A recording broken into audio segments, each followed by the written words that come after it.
All right, and you are live. All right. Good afternoon, everybody. We will be calling the Public Services Committee meeting to, well, we're calling it to order. Judy, would you call roll, please? Yes, Mr. Reiner, Yes, here. Vice Mayor DeRosa, Here. Ms. Fox. Here. The next item on the agenda is the approval of the minutes of March 29th, 2021. Could I have a motion to approve those minutes, please? Move to approve. Second. Judy, would you please call roll? Ms. Fox, Yes. Vice Mayor DeRosa, Yes. Mr. Reiner. Yes. And we have a second, minutes of April 8th, 2021. Would like a motion to approve those minutes. Motion to approve. Second. Vice Mayor DeRosa, Yes. Mr. Reiner, Yes. Ms. Fox. Yes. Thank you. All right, the discussion items today center around one of a few things, shared mobility, micromobility, and that is being presented by J.M. Rayburn, one of our planners. So J.M., go for it. Thank you, Councilmember Yes. Fox. Let me share my screen. One moment, please. Can you all see my presentation? We can. Okay, Yes. great. Well, good afternoon, everyone. It's great to be back in front of the Public Services Committee. We're going to talk about mobility, and in particular, we're going to talk about 3 of the 5 areas of priority areas for mobility investments. Before we get into that, I want to give you a background on the mobility study, and then we'll jump into shared micromobility, followed by mobility hubs, secondary wayfinding on shared use paths, and then finally any final discussion or feedback for staff. After each of the 3 areas, I will pause, and there is a discussion question or 2 to help the committee discuss that part of the mobility priority areas. So let's get started.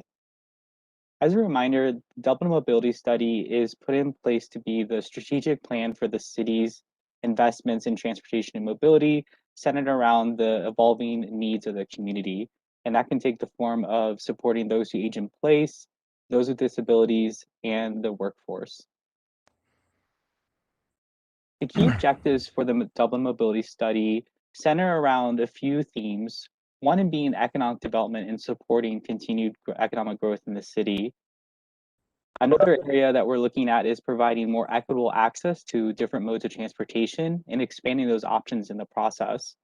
We believe that if we have more people engage in active transportation and not commuting by themselves in their cars, for example, that would lead to better health outcomes, as well as creating a better bridge between those aging in place in the community to feel a sense of involvement and belonging. As we look at the timeline for the Dublin Mobility Study, this effort began back in 2017. We had a fairly large kickoff with a public meeting, or workshop, I should say, with different stakeholders from the city of Dublin as well as the region at large.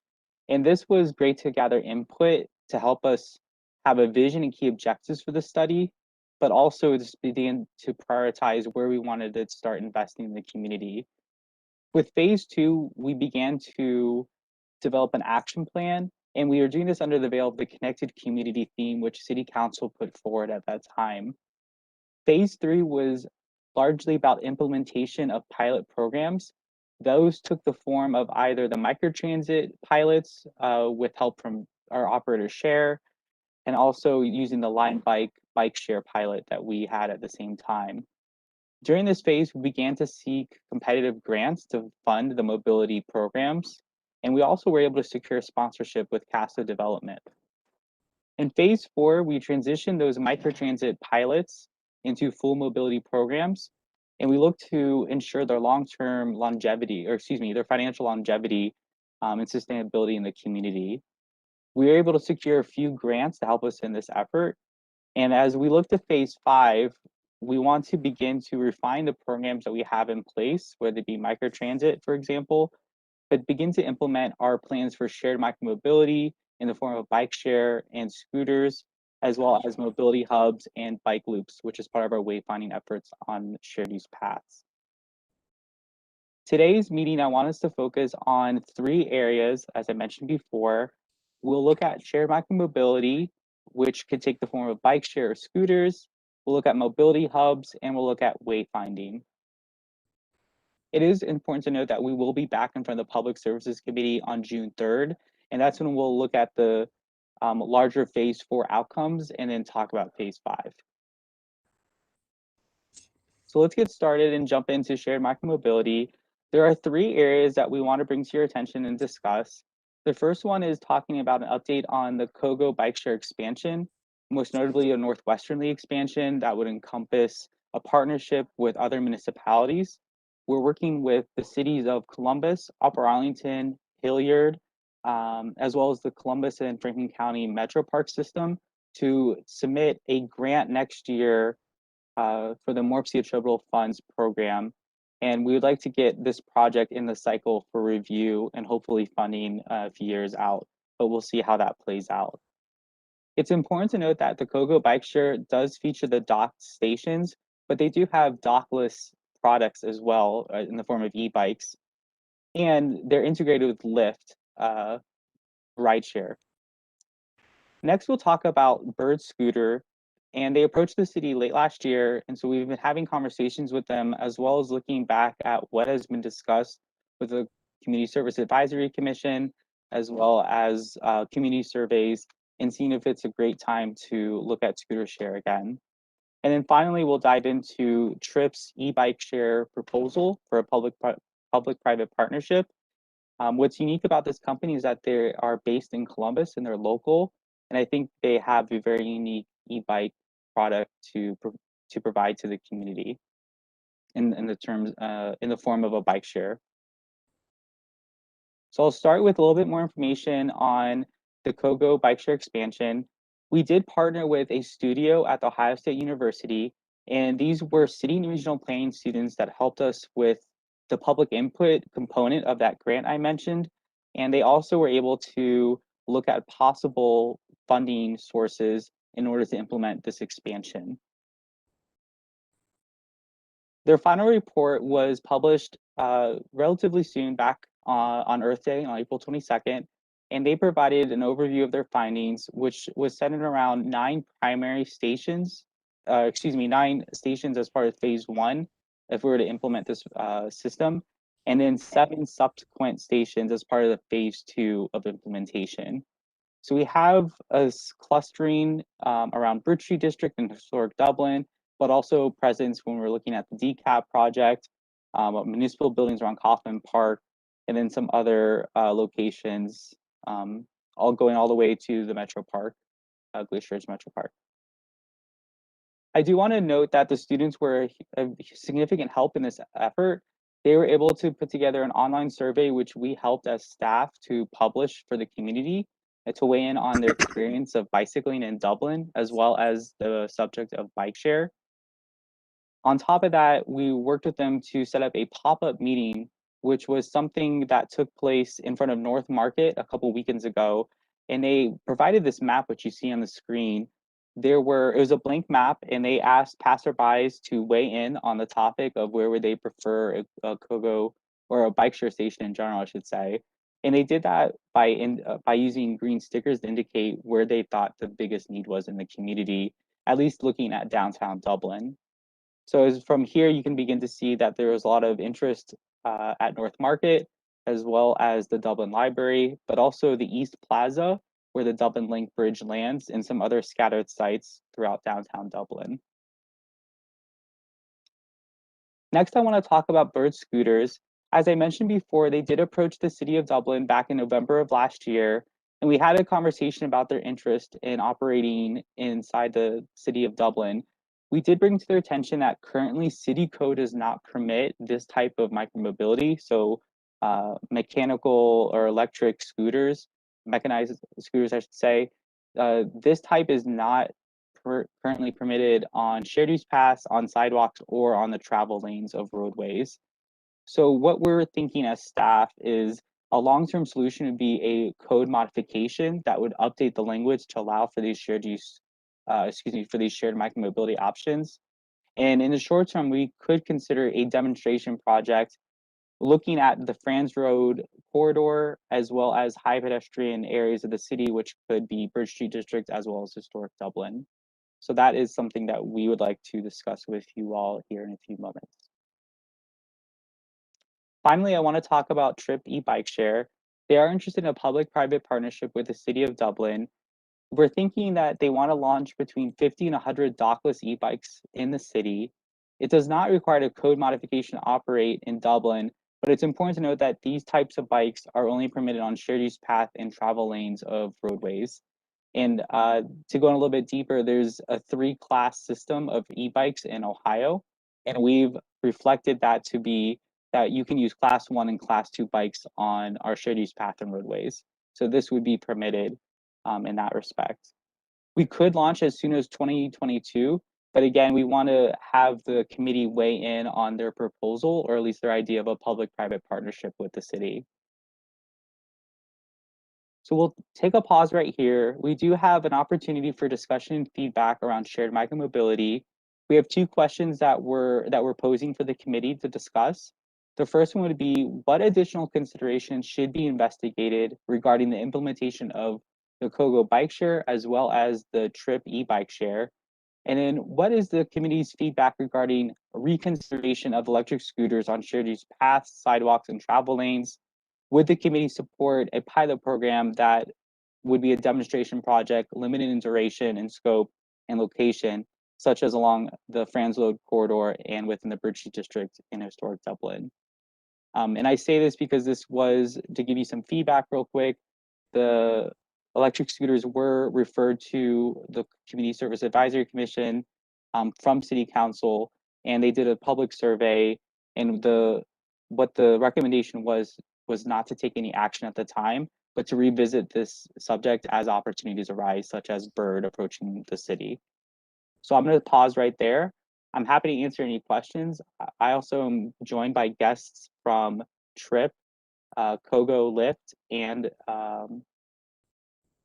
Bird Scooter. Excuse me, I had a moment there. They're happy to take any questions as well. Hey, JM, I'm sort of interested in the finances of each of these. You said there's the Columbus people with the bikes. There's a Columbus company that has these bikes, and they want to do a partnership. So I'm curious, what's that partnership? Do we buy 50% of the bikes? Do we have to pay for, and any of these other ones? Do we have to pay for the docking stations? What's the deal with the scooters?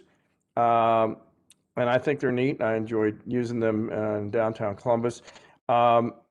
Is there a financial thing for the city by allowing them to come, or is it a convenience thing only? Those are the kind of topics I'm sort of interested in as an overview of the 3 options you showed us so far. Sure, that's a great question. With the Kogo expansion, we would want to partner with those other communities in efforts to get a grant awarded to us.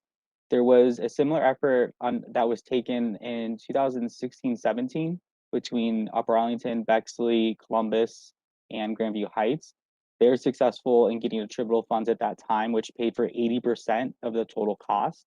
So if we were to go that route, it would take a little bit longer of a timeline, but we have the opportunity to pay for about 75 to 80% of the expansion through that route. So that would be with the Kogo expansion, excuse me, where that would help pay for the infrastructure as well as the bicycles. For Bird Scooter, it's more of a question of allowing them to operate with the type of vehicles that they have. So that would be more of a policy question, but I don't think there'd be as much as a financial need for that proposal. For Trip Bike, we have been discussing what a public-private partnership would look like.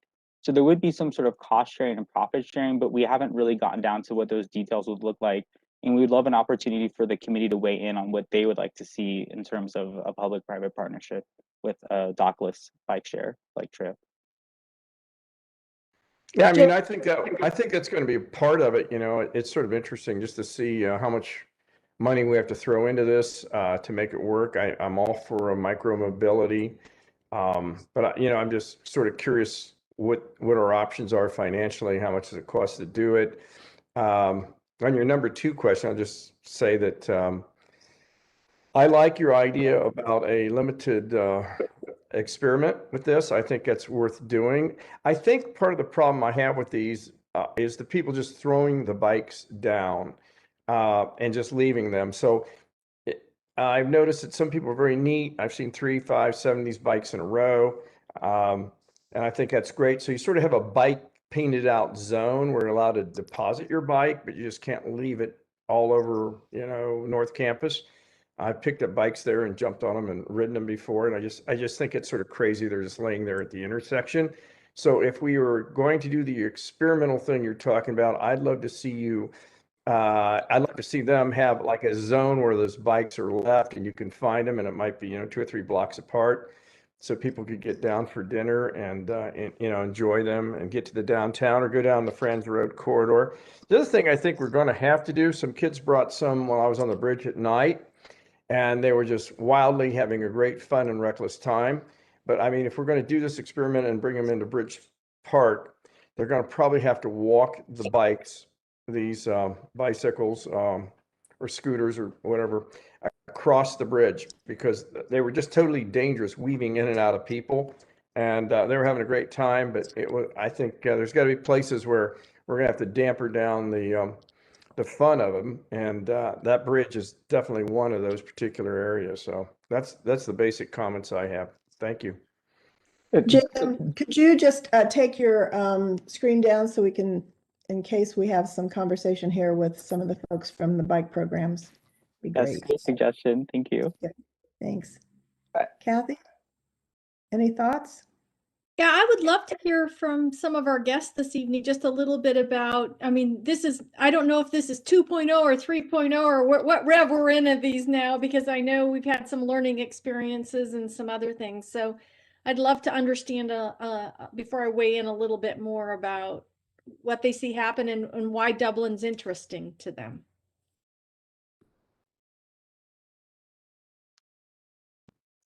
This is Chet Ridenauer.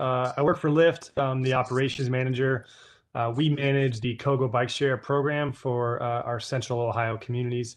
As JM outlined, we expanded to include the city of Bexley, Grandview Heights, and Upper Arlington back in 2018 after a similar Ohio State studio class, followed by securing some attributable funds in partnership with Morpsey.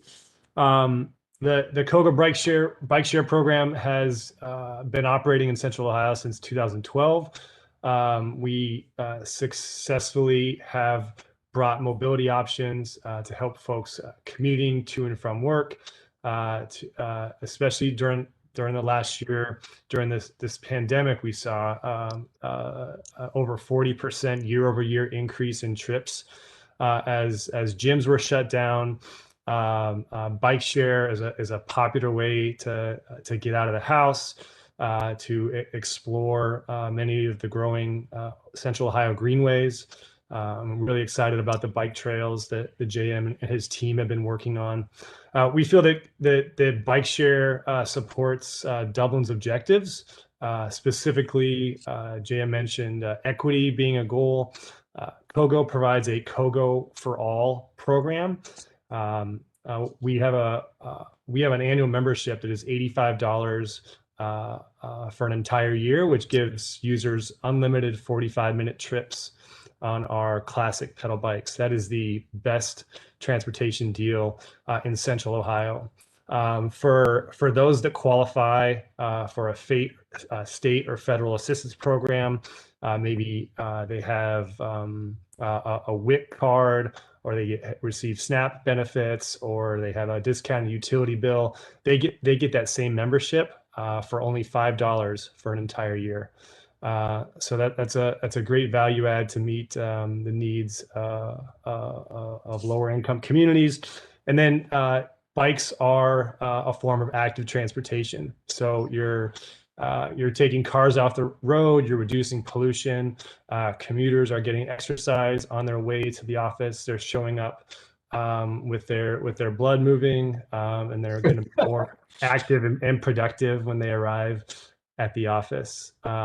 So we're really excited about the work that the Ohio State University studio has done and the opportunity to expand further north and west, including Dublin.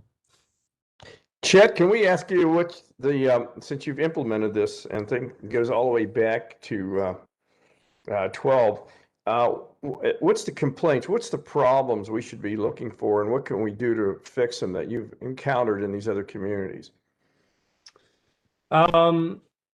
Let's see. So we've grown from 30 stations to now 88 stations. I think one of the early complaints, it was very limited in scope, and it was focused mainly on the downtown core.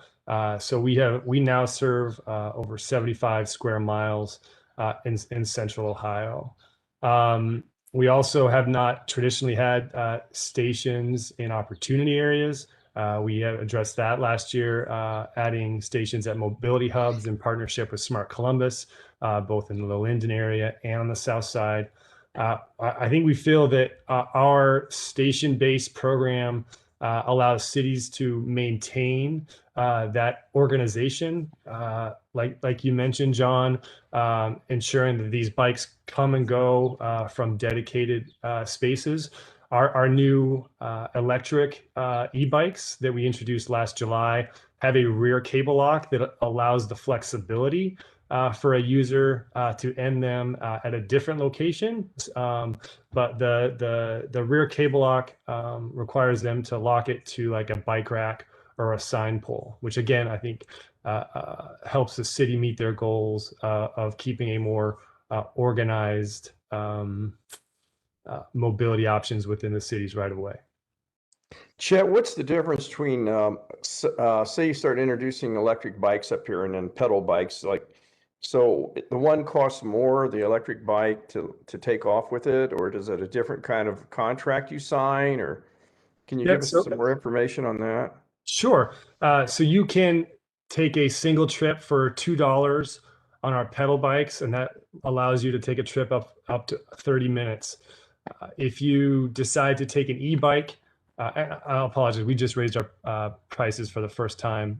So the prices are now $2.25 since early March for a single trip, and that's for 30 minutes on our pedal bikes. The e-bike would start at 15 cents per minute from the beginning of the trip. If you are an annual member or sign up for the Kogo for All program, you do get a discount of 5 cents off of that rate. So if you go to the station and via the kiosk, you can also have the option to rent a day pass, which is $8, and that gets you unlimited 30-minute trips for a 24-hour period. So the single trip is available directly in the Lyft app, the same one you use for ride sharing. The $8 day pass is available at our kiosk, and then if you become a member, you can use the same Lyft app to get the unlimited 45-minute trips for an entire year. Or if you sign up and request one, we can send you a key fob, which allows you to take bikes in and out of the station without the need for a smartphone. So those are our three options. One of the things we were wondering about, we have corporate partners that are way out on Franz Road and other places. So we were hoping they would take these bikes and run them downtown. So it's sort of interesting. The single trip's $2.25, but say you're going to downtown Dublin, you're going to have lunch, and then you're going to drive back to your office. So for that user, right, that is out with your bike for an hour or 2 hours, is he best then to buy the day pass? Is that where you're directing him for $8? Or, what do you do? Because we were hoping, to cut down on traffic. Obviously, that's one of the motivations. But, for that person that wants to use it for an hour, he's going to drive it for maybe just 15 minutes. And then he's going to stop at a restaurant and go into a restaurant and have lunch. And then he's going to come back and want to get back on the vehicle and get back to work. So, yeah, for that how do you help that person with your system? But for that use case, depending on the exact restaurant where they're going, I believe the Bridge Park was certainly one of the recommended places for a station. But they could take the bike directly to the station in their trip. They could do a single trip, again, $2.25. In their trip, go to lunch. They're not charged for any of that time. When they're eating, use their Lyft app, start another trip, $2.25 to get back to the office. You have $4.50 there. Again, getting exercise, you're taking cars off the road, they're getting fresh air. There's a lot of positive benefits there. Okay, great. Thank you. You're welcome. Do we want to hear from maybe Bird Scooter? Absolutely. Thank you all for having me. I am Chris Stockwell. I'm the territory manager for the East Coast of the U.S. For Bird. What Bird is, just a quick overview. I'm sure, it sounds like Council Member Reiner, you've taken a couple rides. But Bird is a dockless scooter, all run through our app. You open the app, you find the closest scooter located to you. You use the QR code on the scooter and your phone to scan the scooter. That allows it to unlock. You take it to your destination. You take a picture of your scooter when you're done riding, so we can verify you've parked somewhere responsibly, and then you go off and do what it is you need to do at that location. So it does provide the flexibility of going from point A to point B when you need to. What we've ultimately done in the last year or so is sort of revamped a lot of our operating models. And some of that was COVID related, some of that was planned but expedited because of the pandemic. But at the end of the day, we've ultimately created a model where we partner with a local entrepreneur in cities around around the globe at this point. That local entrepreneur becomes a logistics partner to Bird, basically becomes the boots on the ground for us to be operational in almost any city now. So we've worked with cities from 5,000 people up to in this model, at least from 5,000 people up to about 150,000 people, where we have this local partner working with Bird to help with the operations. And ultimately what that has done is, I guess, one, allowed us to enter many more markets who are interested in the mobility world, particularly the dockless scooter world.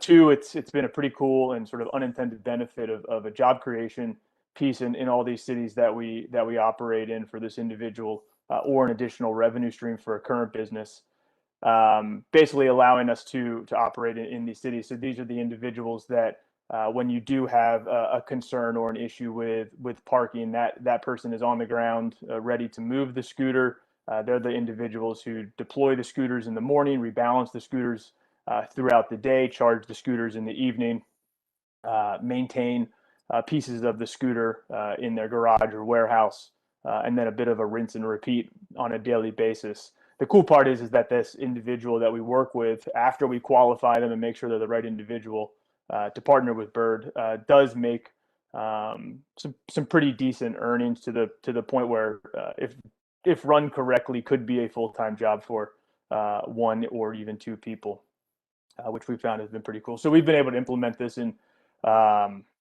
in the last 4 months. I'm probably going to miss the exact number, but somewhere in the 40 to 50 range of cities where we've done this. We've operated in Ohio, in Columbus, Cincinnati, and Cleveland, but we've used this model in Warren and Circleville so far to run this type of program in a smaller type town, and it's operated very, very well in those two so far. General overview. At the end of the day, this is with this model and the resources and the tools that the fleet manager gets. That's the individual. That's what we call that individual. We found to a lot of those challenges that you may see in Columbus. Some of the misparked scooters scale on a much higher basis in Columbus than we do in smaller markets. We typically only start with about 50 scooters in these types of programs. That way we reduce any of the concerns that come up, the clutter, the misparking, that type of stuff, coupled with the fleet manager who is responsible for organizing the scooters. A lot of those headline issues really disappear based on this model where we can start small and scale to the actual demand that we're seeing in the markets that we're operating in. Thanks, Chris. I think we'll move on to Trip e-bike, and then we'll ask the questions afterwards so that we can keep our time in control here. So who Well, do we hello, have? everyone. My name is Kelly James. I'm the president and founder of Trip Bikes. And to John's question, our goal when we launched, because we're the only local rideshare here in Columbus, and we believe that rideshare should be local for the reasons that you guys are asking. And so we wanted to bridge that divide between the city, the public, and local businesses. And so we are the first fat tire e-bike in the world for rideshare. And so we wanted to introduce a product to the public that could really address a lot of issues. And one of those issues is, in most American cities, you have all types of different terrain. So you might have cobblestone streets, brick streets, paved streets. You can ride our bikes on any of those things. And so, when we, with our speeds, I'm sorry, let me slow down. And so our goal was to, bear with me guys, I'm sorry, I got my notes in front of me. Our goal was to bridge those divides by, addressing the issues of bikes and scooters being left everywhere. And so what we've done from day one in working with the City of Columbus, Morpsey, Smart Columbus, is, create what we call incentives for the public. And some of those incentives, since we are a dockless e-bike, is our bikes are equipped with security keys and swappable batteries. We have one of the largest batteries in the market where the commuter can go literally from 40 to 60 miles on one trip. So John, if you wanted to leave Dublin and head to Hilliard or downtown Columbus, you'd be able to do that with our bikes and end your ride. And if you're going to run into a store, if you want to get lunch, you could actually reserve that bike in real time and leave it sitting there until you left. So in addition to that, it's $2 to start, 35 cents a minute. So we create what we call geo fences and geo parking. Now we're using a new technology called beacon technology, where we can literally pinpoint where you guys would like to have these bikes parked. And so you could, so if you start a ride and your ride was worth $2 and you got to your destination and you parked in one of our geo corridors, geo fences, you would get $1 back for doing that. And that's what we're trying to help promote a better rideshare practice in doing that. And also, I'm sorry, I also have our Chief Operating Officer, Reed Robinson. I don't know why I'm nervous today because I've done this a million times. So I do apologize. And, we can brand our bikes for different communities. So for example, when I first met with JM, our color tires are part of our branding. We have pink, green, orange, and blue. So in Dublin, we could color code our tires because they're not just for our branding, they're also for safety. You can see our product miles in advance, if you're driving, if you're running, or even walking. And so part of our business model was to create that branding.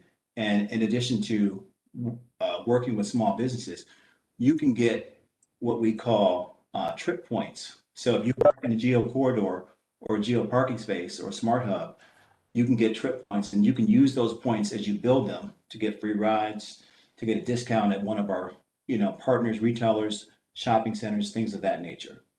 Reed, do you want to add anything to this?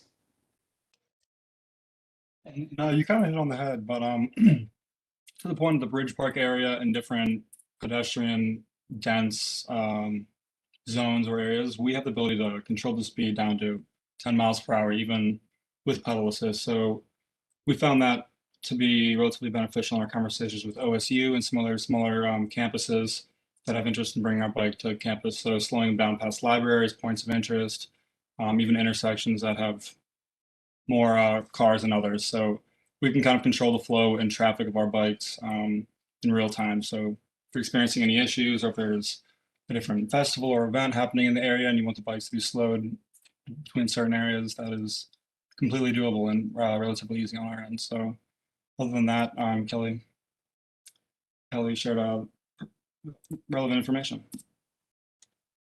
Thank you. Thank you. So I think that covers the three. Is that correct, JM? All right, That's we can correct. put this up to some questions. Okay. Kathy, do you have, since you inquired for the information, would you like to thank you. give some thoughts? I appreciate all of your feedback. I know this has been maybe if we could take the discussions back down again. I like to see folks if we can, Jam. No Thank you. problem. Thank you very much. I appreciate it. I mean, this is an ever evolving world, and I think, and we'll talk about all of our beautiful bike trails later. I mean, we have these wonderful paths. We have to recognize that modes of transportation are not only different, in many instances, they're step forward. So I appreciate all of your interest in Dublin and your partnership. Thank you very much. I just sort of had a couple of questions. I know one of the challenges, and I see it too, is, you know, people will get across the bridge, leave their bike, their scooter, whatever, and walk away. Have you guys done some work with, let's just say Dublin were to put up, I'm making up a number, 50 bike racks at various locations and branded them and called it our, you know, our parking spots for these. Have you guys experimented with some communities where you've done that type of thing instead of totally dockless, so that you really have a more convenient way to park these, but they're still not cluttered? Is that a viable? I think it was mentioned, and I apologize, that you have to lock it to a you can leave it anywhere, but you have to lock it to a bike rack or something, which made me think maybe there's some way through the clutter aspect of this that isn't totally dockless and only 4 stations. Is there a middleman approach here?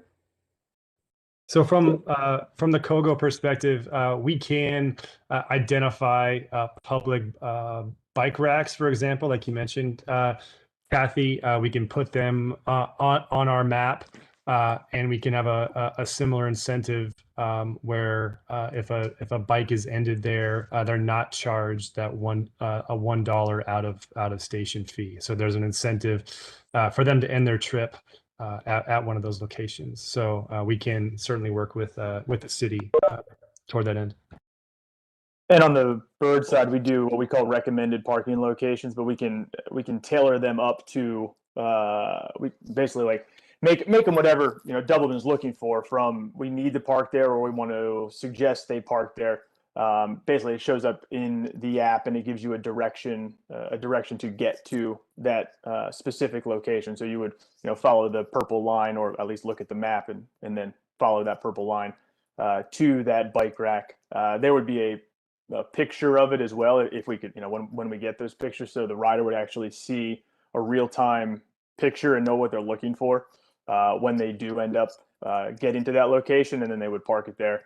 And then we have, you know, layers that we can add on to that of, you know, you must park there. We can incentivize you to park there, where you get credit for, you know, parking responsibly. Like I said earlier, we also require them to the riders to take a picture of when they end their ride, and then our system can audit that as well to make sure they're parking correctly, whether it's at those locations or in other places as well. And then we can certainly make areas where we don't want riders to ride or park through the app, through the technology is also.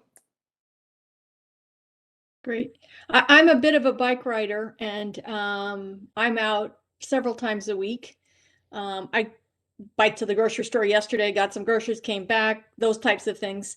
And we don't have enough bike racks. I will tell you that right now, because even worse, you have your own bike, and I've arrived at some place I want to go and I don't have any place to put it. And so I think we need to work on that as part of this. But I think there might be a way through how do we manage and I'll clutter, I don't mean it in the negative, whatever word we want to use, the here they are, bike in the bike path in the way. But I think there are ways through this that may be really advantageous to any sort of a bike rider around town. I can tell you which shopping areas don't have bike racks today, and which do. So I think there may be some nice pluses through this whole thing. I have some general comments, but I don't know if there's some questions, Jane, first you want to do, or I definitely want to be able to answer the questions for this segment for JM. And I think that's probably the most important. If there are other questions, we probably should get them out. But other than that, I think we need to get this so he can move on with the rest of his presentation. So I'll make a comment. I think we should experiment and try some things. I think we've learned some things through the first rev. Again, my concern, I think, with John's is a bit of, we need to have some containment of these. But I'm a huge advocate of this, and I think we should find a way forward. And if some test cases through it are the right thing to do, I think we're gonna have to find a way to commingle all these different types of transport, and we're just gonna have to experiment until we define the approach.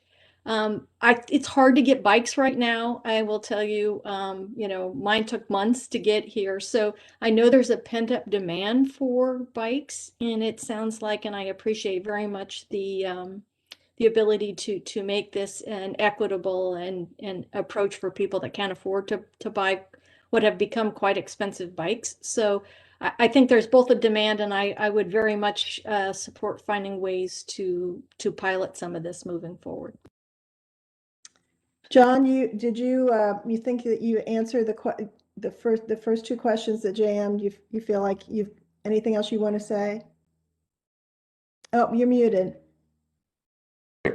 Back to Kelly, I'm sort of curious about, I think one of the benefits of this is the idea to run down for dinner on one of these rented bikes or scooters, or so in your example, it's $2 to start it and 35 cents a minute. But can you park it and take a tour of Bridge Street, or park it and go get? I'll tell you what, I think I was on a Lime bike and a Bird bike in Milwaukee, and it was great. It's a great way to see the city really fast. You only had 4 or 5 hours, and you want to hit the high points or go out to the Pabst Brewery House or something, and it's just a lot of fun. But I guess so you're going to jump off the bike, go on a tour, let's say the Pabst Family Brewery House, which is an interesting place to go through, and you might spend an hour there, and then you got to jump back on the bike and go back to wherever you're going and see whatever you're seeing. But so I guess in that, Kelly, in your example, it's $2 to start it and 35 cents a minute, and that just runs concurrently until you close out the bike, right? Is that how it works? Yeah, currently we're also working on a membership as well. And in Okay. addition to that, let's say you left it there, you could reserve it as well. Let's say you were about to leave in 10 minutes and you saw there were several bikes out there that you wanted to take. You could reserve it for you. And that bike would be on hold until you were ready to take it. Yeah, I was always fearful that someone was going to take my bike when I was looking at the tourist thing and take off with it, and would come out and there's no bike. So I suppose that's going to be solved in the future with some kind of personal bike lock you could throw on the thing if you're really into this. As well. I was, but okay. That's I just love this idea. I just think it's a blast. It's just fun to get on these things. Are they safe? Yes, I think with some sensibility and the fact that you're not under alcohol or drugs, I think they're totally safe. The only problem I saw downtown was the kids crossing Bridge Street, and they were just totally reckless. And we got a rail there. It's only like 4 feet tall. And if you hit that thing and fly off your bike, you'll fall 40 feet, 50 feet into a river that's about 2 feet deep and probably break every bone in your body. So that particular area, I'd like to have a walk bike situation where they walk their bikes. But I'm totally into this. I love all three of you guys' ideas. I think they're going to be great. And I just think people will start using these. It just makes sense for me if I'm stuck out at Ashland Chemical or someplace and I want to run downtown. Hey, jump on a bike, and it's a fun thing. Just to get that. And like you said, you can burn off the calories on the way back too. So the only problem I've had with these has been the clutter. I've seen them thrown all over the place, especially in campus where I found them, picked them up, and actually used them. Or in the short north where I found them on the street and picked them up. So I think if we can figure out a way to corral these into a central area, what Kathy said, where we put up the bike racks, and this is where you sort of park it, or whether, you know, you use the formal things that Kogo bike has, which is cool. If we can get that under control so that they're not just a nuisance, and we have unlimited bike trails here. So I think we have 130 miles of bike trails, and Muirfield has, I don't know, 20 or 30 alone in that one subdivision. So just a fun way to see the community. So totally for it. Have always been. So like to see Good. it happen. That sounds great. Thanks, John. That's really helpful. I think I want to make sure that I want to make sure JM gets through the rest of this. You know, I'll just really quickly. I also look back on CSAC, and they had their concerns, which was safety, and I like the idea that some of these bikes can be turned down speed-wise, maybe scooters. I'm not so concerned about the speed because I think you should be able to allow speed, but I do think that if we do this. There are many people who want to use them, a lot of kids and a lot of adults, an education program on the best way to use them. And I like the idea of a real-time notice on your platforms that you can point them to bike racks. We have so many, and Jim, I know you're taking notes about adding more. I can see that. I really think that was the biggest complaint when we had the Lime bikes. We don't have the largest sidewalks, and we don't really have dedicated street lanes. So what was happening is these bikes were laying down on the sidewalks at the corners, people with walking their kids on their strollers, people in wheelchairs, people with handicap problems, or just people standing, just hated to have them laying around. That is probably our biggest complaint. And then everyone is worried about the shared use path becoming reckless. So, you know, I think you can manage all that. So I am for it, the pilot program, but I do think educating people how to use them. I think you might have to spend some time here on the street doing some of that at these docking stations when you put them in. And a webinar of a little website kind of video that shows you exactly how to use the bike. Don't take it for granted. We're not exactly a campus age community. We're more middle-aged and seniors. So if we're really going to be equitable, we better do some teaching. All right. So JM, do you want to move on?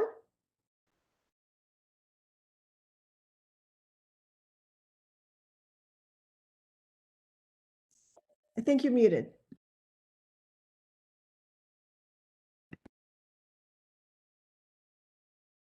Sorry about that. Thank you for your patience. But yes, let's continue on with mobility hubs. The important thing to note about mobility hubs is that these are opportunities to transfer between different modes and to pack as many modes as you can at these locations.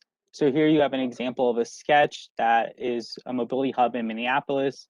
You have the shuttle and bus stop, as well as scooters and bike share around the corner. So that's kind of the direction that we want to head in. Back in phase 2 of the Dublin mobility study, we established different typologies for mobility hubs. And these mobility hubs are broken into 3 different tiers. So when we think about potential locations for each tier, the first tier would look at downtown hubs in historic Dublin, as well as Bridge Street District, as well as the park and ride hubs. And that can be the Coda Park and Ride hub, or the more informal one at Ironman Road Bar for the park and ride, if you're familiar with that location. Tier 2 would be more campus and community center hubs. So think of corporate campuses, municipal buildings, areas of natural congregation for the community. So think of the North and South community pools and the Arts Council. And then finally, we have the neighborhood level mobility hubs. And those are going to be focused at city parks, the Metro Park, Glacier Ridge Metro Park, excuse me, and then common access points at different residential areas. And you see on the far right mobility options, I try to color code it because there's so many different options that we're trying to plan for, but you kind of get an idea of the tier 1s have the most options, and then it begins to decrease as you get higher up on the tiers to tier 3. I do want to bring to your attention that we are looking to implement our first mobility hub at the Dublin Community Recreation Center. And this is something that we saw an opportunity to do thanks to AARP. They have an annual grant program that we apply to. and we requested $20,000 this year to go towards a shuttle shelter and to relocate bike racks adjacent to the senior lounge at the Dublin Community Rec Center. On top of that, we'll do some concrete work and add an ADA ramp so it's easy to board and alight from the shuttle services. We see this as the first phase as implementation of a mobility hub. We're hoping to add other components such as docked bike share, bike rack shelter or other bike facilities, wayfinding information, and other improvements that the public will identify.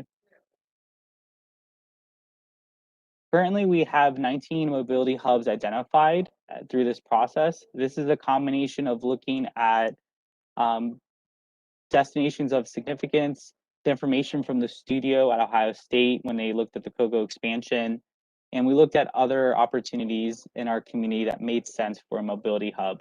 So you'll look at phase one, we're looking at 3 locations: the rec center, the parking garage next to the Dublin next to the Dublin branch of the Columbus Metropolitan Library, and then North Market Bridge Park. Phase 2 will look at the Coda Park and Ride for any opportunities to expand mobility components, and we'll look at different city buildings as well as the Metro Park South location. So on the right, you'll see future phases that will include other areas that are important to the community and other locations that were identified in our public outreach activities. So I want to take a pause here and have an opportunity to discuss and provide feedback. What design considerations are important to the committee relative to mobility hubs? And does the committee support the locations that were outlined? And what are some other considerations that should be addressed prior to implementation? So Can you go back to the previous, Jay, could you go back to the previous slide there? Okay, thank you. No problem. Thank you.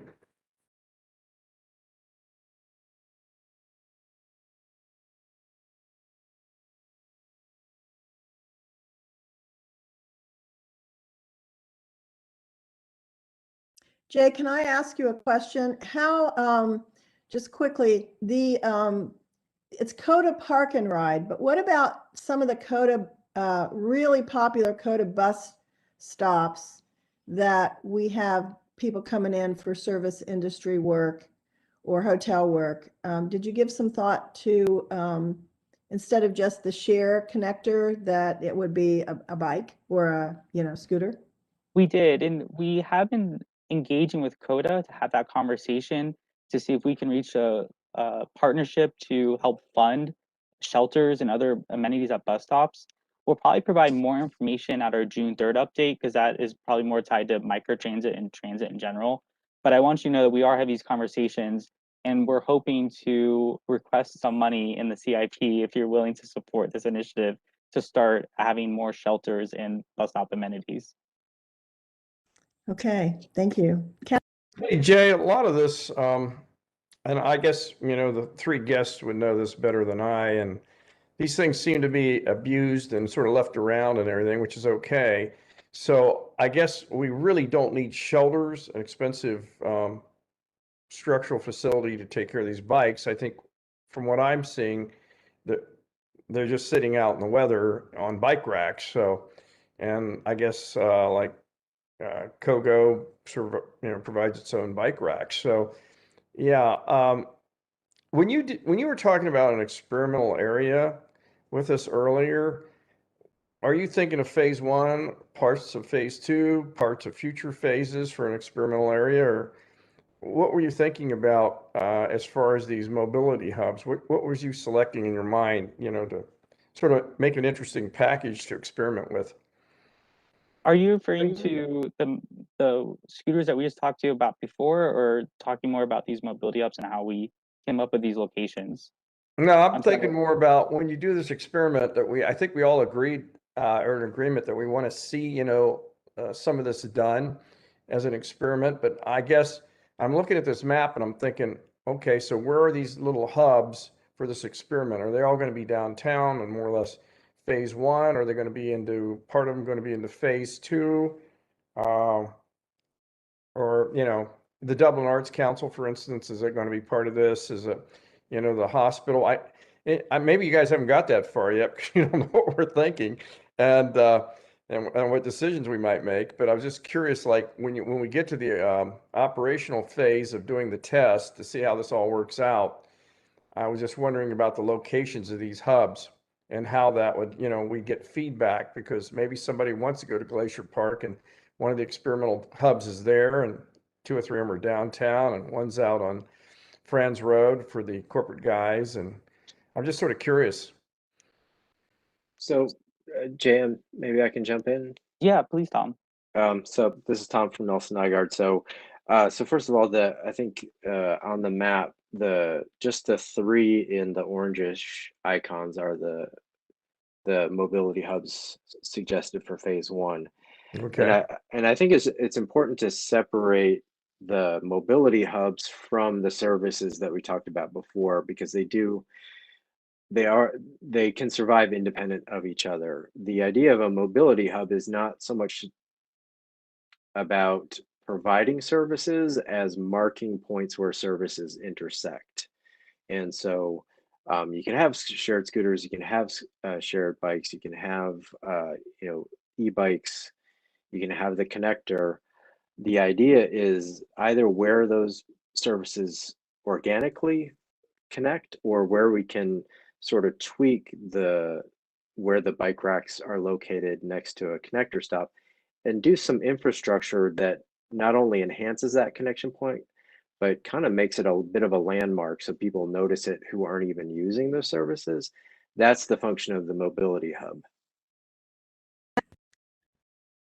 Does that make sense at all, John? I see the broader concept, but I'm just sort of curious about, it's interesting.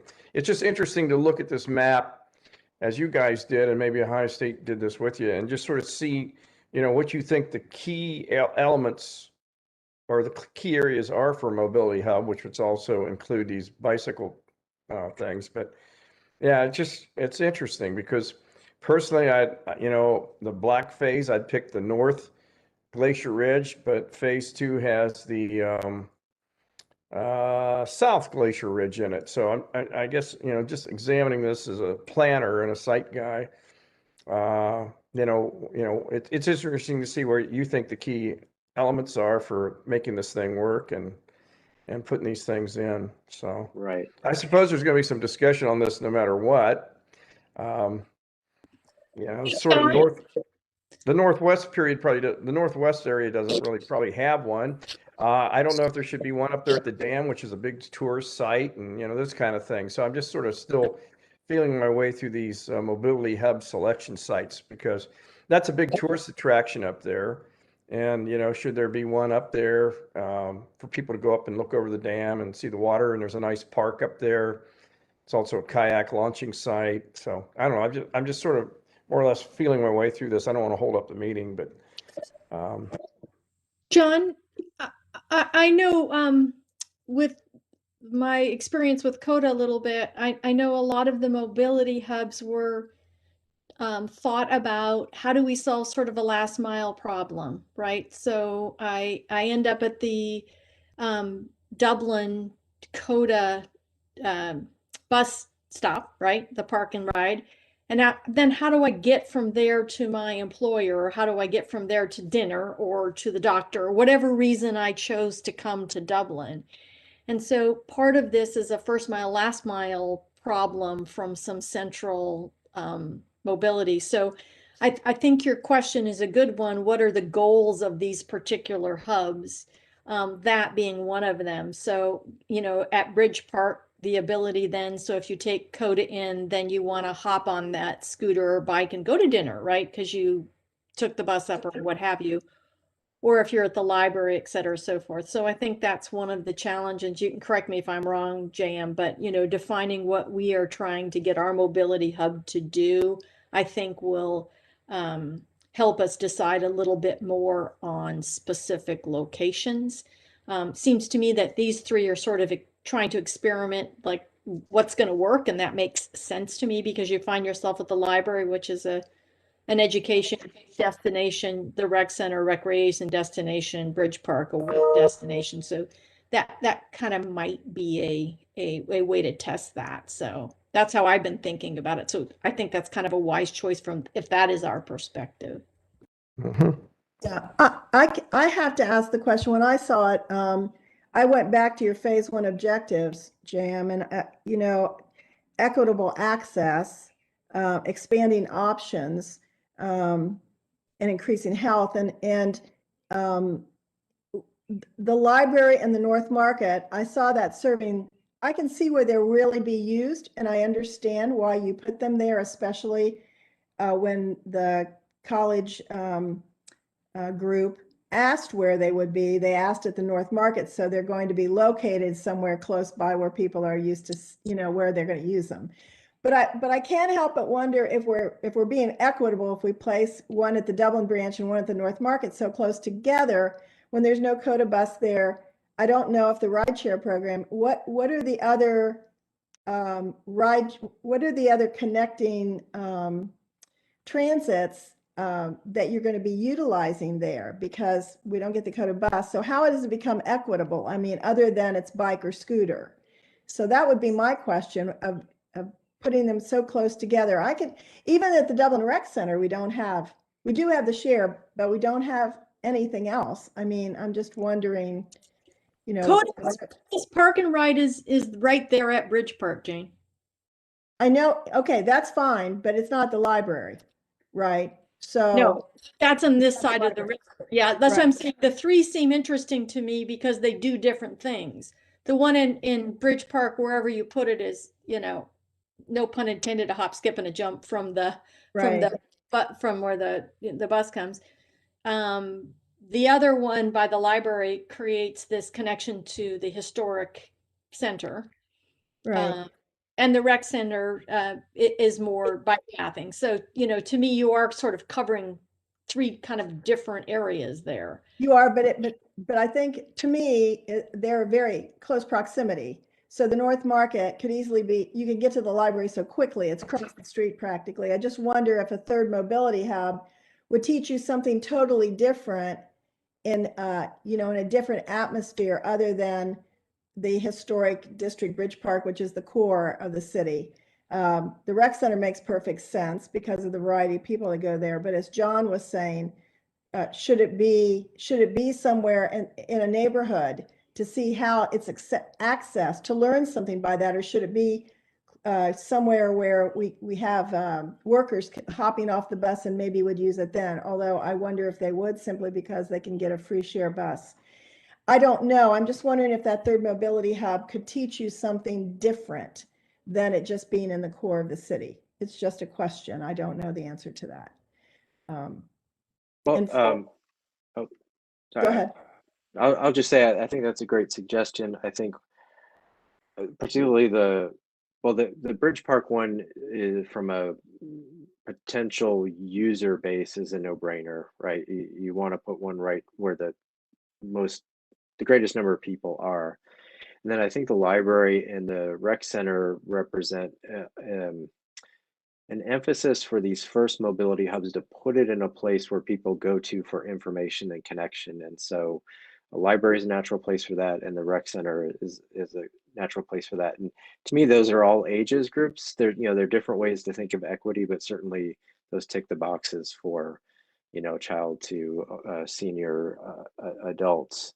Will show up in those places and potentially have access to staffed information about what is this. And often, particularly for you know, seniors, that digital hurdle can be significant, and so having that staffed access is important. But I do think the neighborhood, that's a really great idea, to also look to do something potentially in a neighborhood.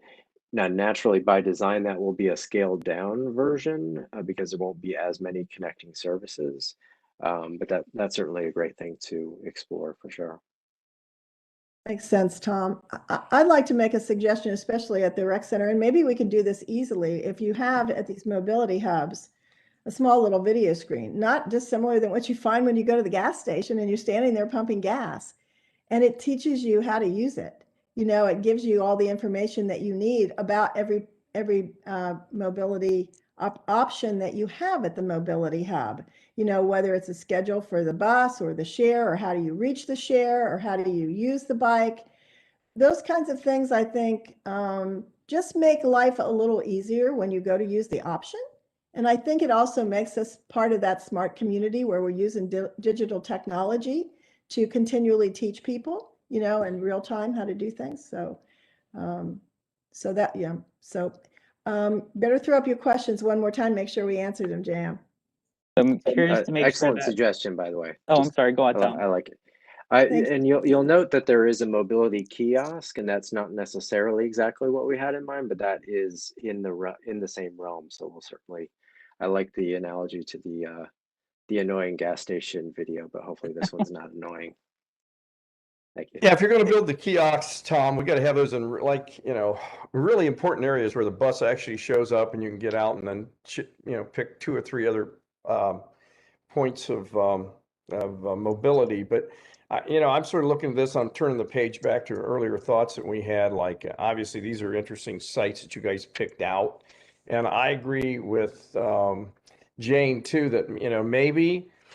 And this isn't the mobility hub, but maybe this is the experiment where you're saying, hey, you know, hey guys, we're going to do an experiment and try this. And maybe there's other sites that are more interesting for back, and this isn't the mobility hubs discussion because I'm going back a page, but where we test this thing out and see what happens. Also, some of these senior centers I'm sort of interested in too, because you know, I don't know if these people are ambulatory and would get out and do some of these things, like get on one of these bikes or not. And hopefully in the end, the way I see this thing sort of rolling out is, okay, you have a key landing area where a bus comes in. It's like a mini bus station and you have the mobility hub choices. But then we have all these other outriding things where we just have a bike rack where it explains to you, you know, you can take this thing to a bike rack and you can take it out to the Emerald Parkway, or you can take it to the Dublin Methodist Hospital, or the, you know, community pools. But personally, I like to see this thing all linked together, like we just, you know, like when we had, oh God, 5 or 6 years ago, we did the bike path study that lasted 2 years, and we linked all the bike paths and concluded, I think, all the bike paths in Dublin, and you know, it was a lengthy process. And the city council just finished approving the last one up here on Glick Road and getting it done. But I'd like to see, you know, this and other sites where I guess I'm tying this into some recreation stuff too, like you know, a site up at the dam where you know, there'd be a park thing for the scooters or whatever. So you sort of get into Dublin and you go, hey, you know, this is an interesting city. I'm going to explore it. And what's really exciting about the city, and then, you know, you look at the Veterans Park and that area back down in there, and you look at the dam site, and you get on a scooter or a bike, and you just sort of spend the day exploring Dublin and having breakfast in one part of it and lunch another part and dinner another part. And this becomes like this cohesive, interesting map that you sort of, using your physical prowess, sort of ride around and see all this stuff, and maybe, you know, go to some of our more interesting sites like the Metro Park and things. So in the bitter end, I'm saying long-term planning. That's why I'd like to sort of see this thing end up. The expensive mobility hubs with the rainproof shelters, like a bus stop, yeah, just a few of those. But then have these other things spread out all throughout the community to make it a really interesting town to come into and spend a day at. And that's sort of what I'm thinking, long term. It looks to me like, you know, that's what the future phases are looking like. I want to be sure I answer your questions. I want to be sure that you know what the committee says here, JM. So design considerations, the only thing that I would say about design considerations is I do think, as I've looked at some of the other mobility hubs, some of them can be quite eye-catchy and very pretty, and actually stand out, and people go, wow, it shouldn't look like a bus stop. And I don't think it should just be all made of limestone and blend in with to me, I don't think that should just blend in with the environment necessarily. I think it should be aesthetically attractive, a little bit more on the more contemporary look that has a natural feel to it. It just feels like you would want to go and spend some time there. And that, for me, I like that. And then for recommended locations, I still think that the library and Bridge Park are too close together. I go for Bridge Park. I'd like to toss it somewhere over in Metro Park where we're trying to get those folks to feel as if they can get over to Bridge Park easily for lunch. They don't have access to good restaurants or good services. They got to get there in a half an hour. That's what they tell me at the bank. I only have a half hour, 45 minutes, and I hate to get back in my car. So maybe they take a scooter. So I guess one of my options would be Metro Blazer. And okay, so Kathy, can you give your 1 and 2 on the feedback so we can get a consensus here? Thank you. I would go with staff's recommendation on the hubs as the first 3, partly because we want to learn something and we're going to get more feedback at those 3 hubs than we're going to get anywhere else in town, which I heard is an incentive. So we can't design it right on the outgo, but we can ask people what their opinions are. I would make sure they're all hotspots and there's internet connectivity at every single one of them, because they're going to be using their phones to find the next mobility thing more than a kiosk or anything. Yes, those are important, but that won't be the primary. So if we're going to be the connected Dublin, then make them hotspots, please. Ask people what's missing, because that's how we're going to figure it out. So I think if we use these 3 as a learning experience, I think they'd be, I personally think those are good 3 places to start. And then I agree the neighborhoods and some others would be the good next step. Thanks. All right, thank you so much from the committee. So we'll move on to the. I would say I agree with Jade that maybe, you know, maybe we want to expand this out, and, you know, maybe we don't have 2 of them downtown. We have one over like, and Metro's not a bad, you know, it'd be interesting just to see, you know, what we've been thinking all these years is, can we get these people out of Metro to go downtown for lunch? And that's probably our high density corporate area.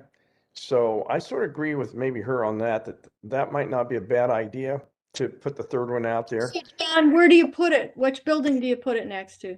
There's enough ground out there. I think, you know, all that whole Metro Park's walkable. I actually landscaped and designed some, was involved in some buildings out there, God, years ago when they were built.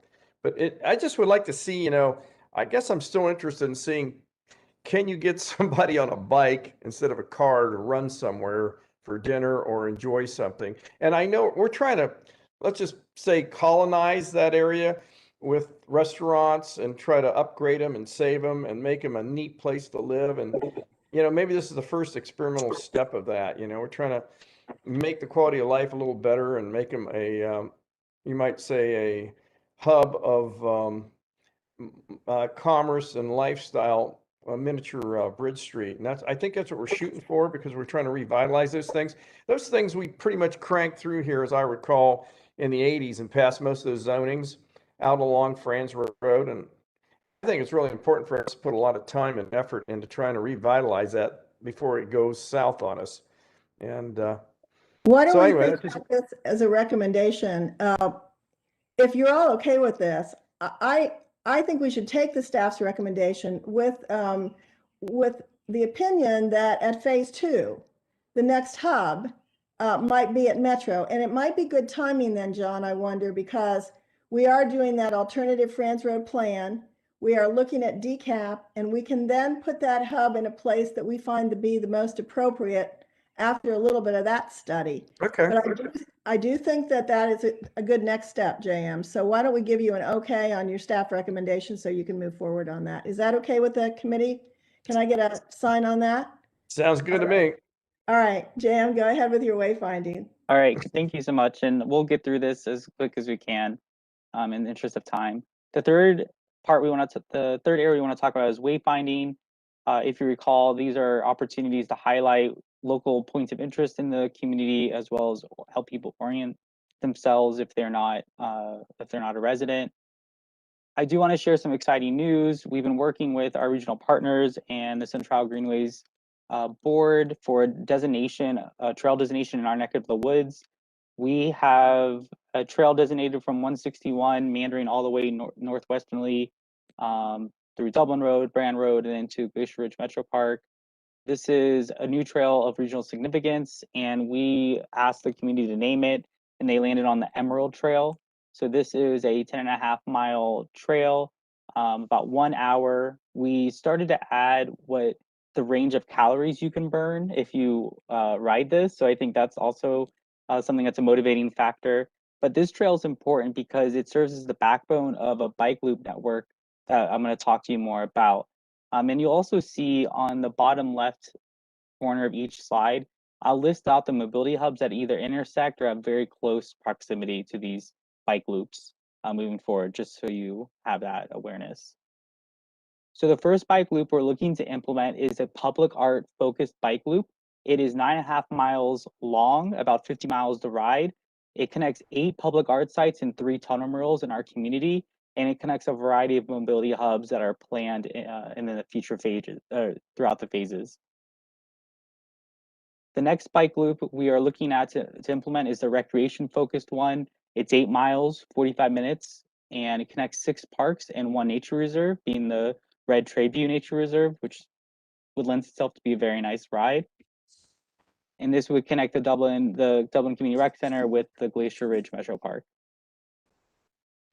The ice cream loop is 11 miles, connecting 7 ice cream and frozen yogurt locations in our community.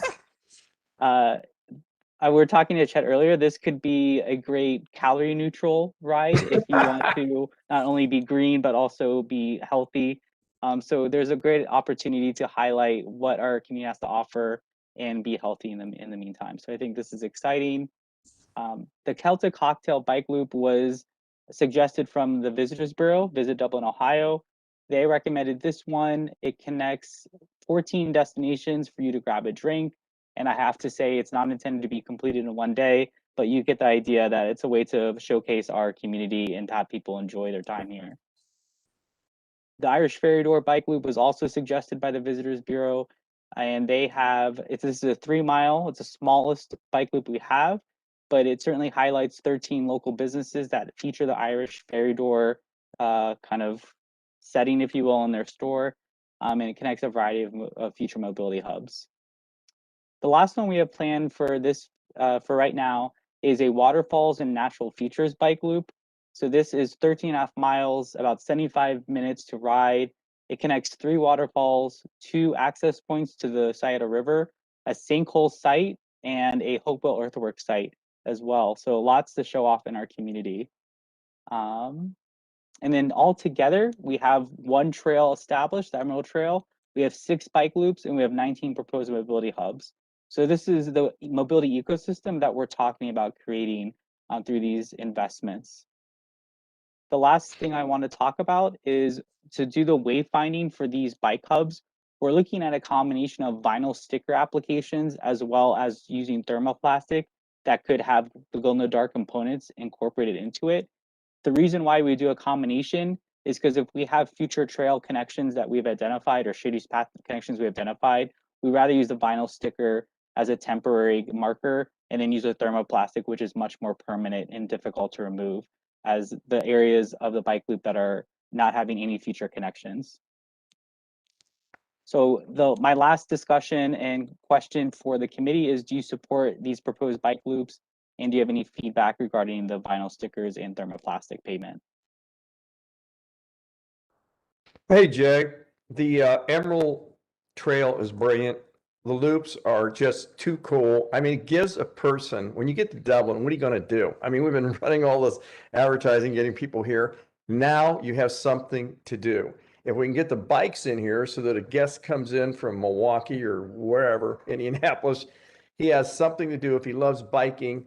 And, you know, this is really what makes a city interesting. I mean, the natural trails thing, the ice cream one, which is sort of funny. I mean, I just got to hand it to you guys. It's really a great thing to do. I totally with it. And as far as the stickers, yes, I agree with you.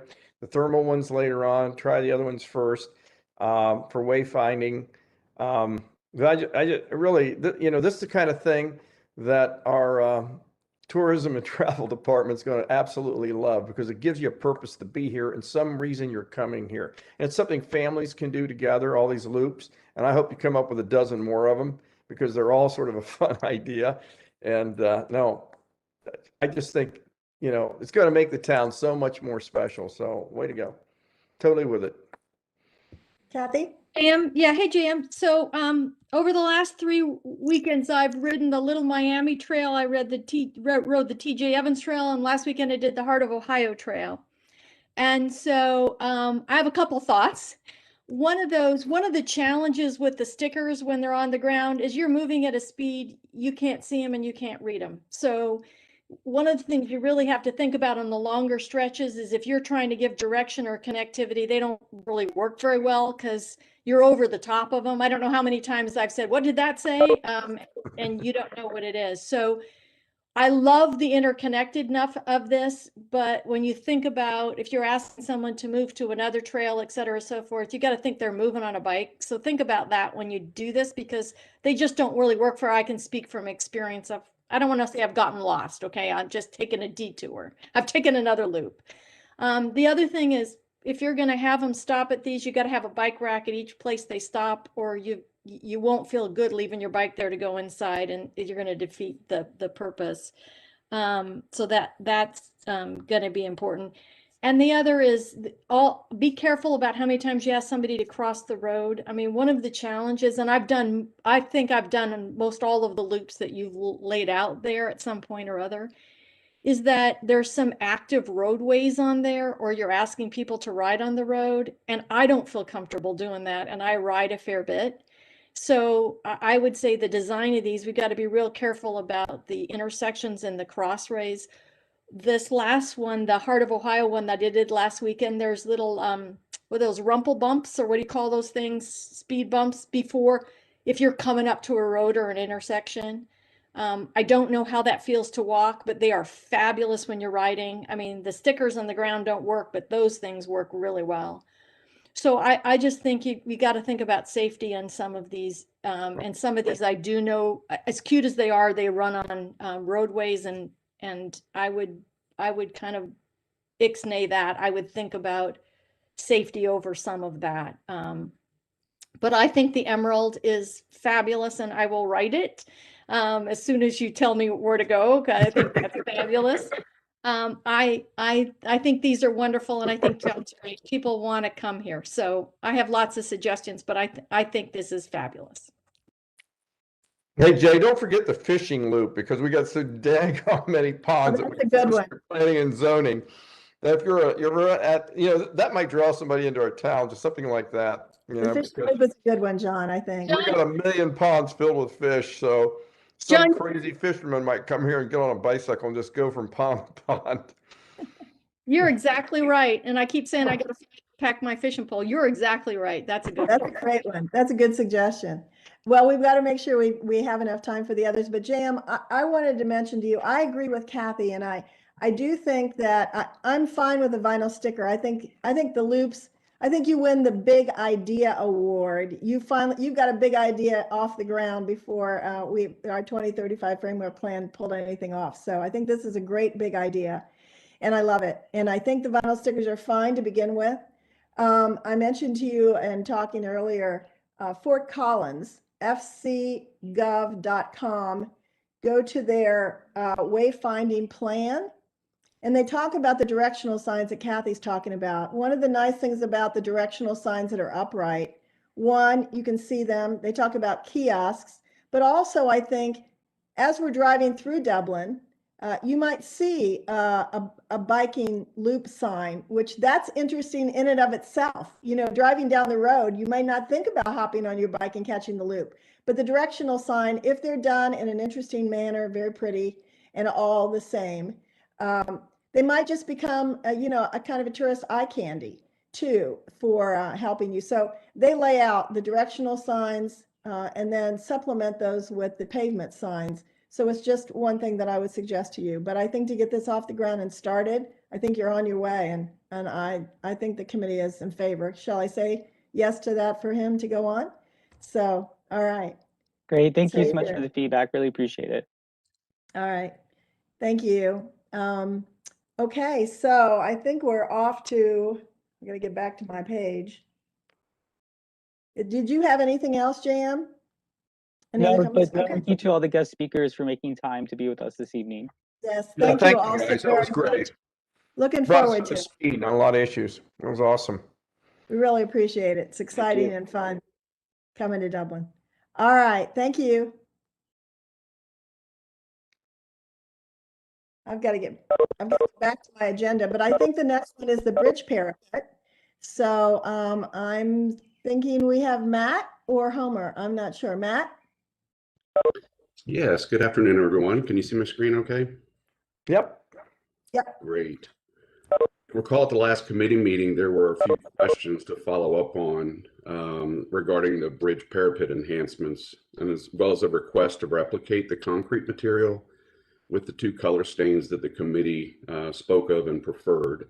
Staff just finished those samples up on Friday, so I hope you had time to go by the development building to take a look at them over the weekend. One of the questions that was raised at the last meeting was clarification on the Odot Bridge Aesthetics Enhancement Guidelines. It states that designers should consider using beam and parapet fascia colors that contrast each other. So there's not necessarily a hard line or hard distinction that's there, just considerations which allow for a variety of different options.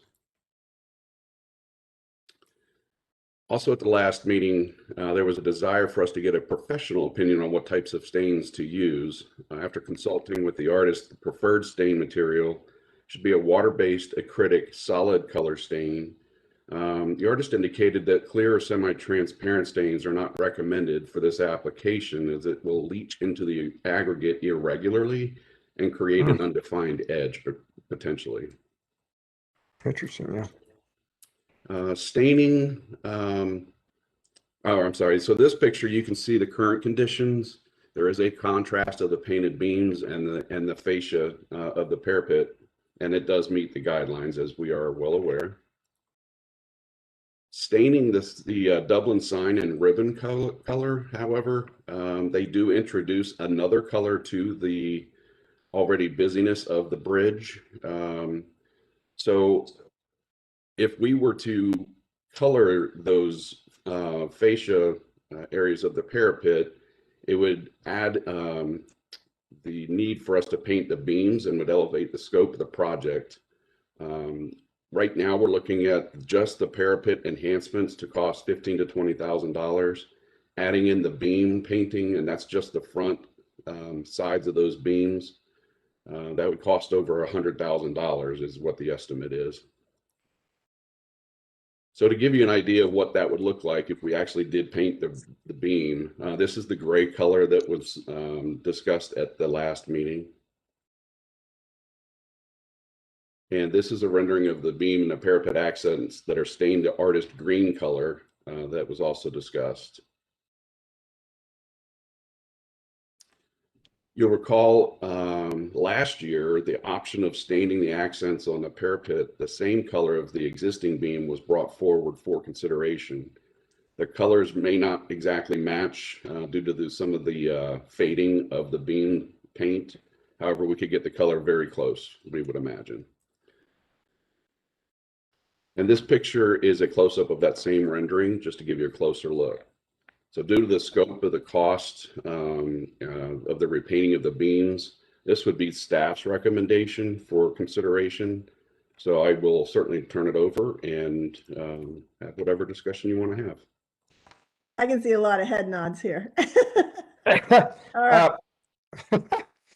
Hey, Matt, my first recommendation, I used to work with Odot. I actually designed some landscape freeways for them and some other crap. I know those guys really well. I've been in and out. I used to be the head of the State of Ohio Community Beautification Commission, where I used to meet with the head of Odot every year for an entire day at the governor's request to try to fix up the aesthetics of this particular state we live in, and that lasted 10 years. So it was very interesting to work with all these engineers and see where they were. And I'll just tell you how backwards they really were in some thought processes. They had a ODOT manual that they followed to build their roadways, and it was published under President Roosevelt, not Teddy, the next one. And they had stuff in there about when you put seeding along the road beds, you had to do it with oil. It was so ancient. I mean, like, okay, we have hydro seeding for the last 30 years. But they swore and died and lived by that Bible. So they were the most interestingly entrenched people I've ever had to work with as a group. is to try to change Ohio's beautification along its road system. So, you know, I don't generally take dictates from them because I know that if you get to the right people like the governor or something, you can change things and get stuff done.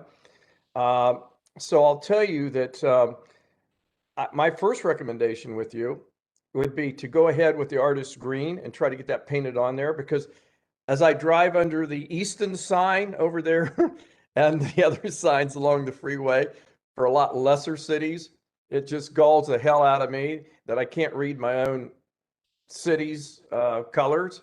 So I can tell you hours of stories of working with Odot for years and years and years, trying to get them to just do crazily insane, easy things that I learned from the Europeans in Holland and Germany, and trying to transfer those things over here to America. One was clear cutting the road beds all the way up the sides of the hills, and it cost us hundreds of millions of dollars, and trying to get them to allow natural vegetation to come back down the hills to save the taxpayers tons of money. So it's a very interesting group. They're engineers, they're very focused, and not to insult engineers, because half of my degree is an engineering degree, but I would go for trying to see if you could paint this thing out in the viable green color. And if push got the shove and we were beaten up and couldn't win, we would, you know, do your recommendation. But you know, that green is really bright. It's pretty. We are so modest. I'm ashamed of ourselves. We're so modest and kind compared to other cities with 6-foot letters and crazy colors up and down as you drive under their bridges and see their signage. I mean, we are really nice guys when it comes to not parroting out the quality of our life here, or even the location of our city. And this really has galled me for years. And so my recommendation is you try to get them to do the artist green. And if that doesn't work, we paint it their other color. Or if city council wants to spend $100,000 to highlight the city, you know, so be it. But that's my feelings on this. So I got more Odot stories than cats got fleas. So, and a lot of them are all bad. And it's been a big fight between a landscape architect meets an engineer and tries to change the aesthetic of your state. So lots of frustration. So get in there and see what you can do. Thank you, John. Kathy? I'm not sure I understand necessarily, Matt, forgive me. So you're saying if we want to paint the beams any color, that's about $100,000. Is that right? That's correct. Okay. So I would not paint the beams for $100,000. I would not do that. Okay. So the beams, so John's recommendation is that we leave the beams the way they are but put a brighter color green paint. And that would cost us $30,000. Is that correct? Or I'm not sure I'm understanding John's recommendation. So please help me. Kathy, you're right on. Let's see if we can get the Dublin and the artist green without painting the beams and spending $100,000. If we lose the fight, and you know, that fight can be taken right to the governor. I mean, many of us know the governor. Hang on, John, I just want to make sure I understand what we can do. So well, that's option number one. Option number two is this muted green that's already on there, we're allowed to paint the word Dublin in it and spend the $30,000 with a more muted, subtle color. Is that right, Matt? Yeah, so the option you're looking at here is to paint the enhancements the color of your choice and leave the beams the way they are. Or you can paint the beams the color of the same so that it matches. And that's $100,000, is that right, Matt? To paint these beams, yes, it's about $100,000. Now that's just the outside beams. The inside beams under here would remain the same color. Okay. So if we don't want to paint the beams, if you'd go back up, so our choice is what color matches. Okay, those are our choices then for $30,000. Is that right? It's 15 to 20,000, yes. Oh, okay. Plus, there's a third choice. You could paint it the exact same color as the beam. Right. Got it. The third Yes. choice. Okay. As the third choice, yes. You know, the bright green and that green don't match very well, but you're moving at a pretty high clip, so I'm not sure you're going to notice it.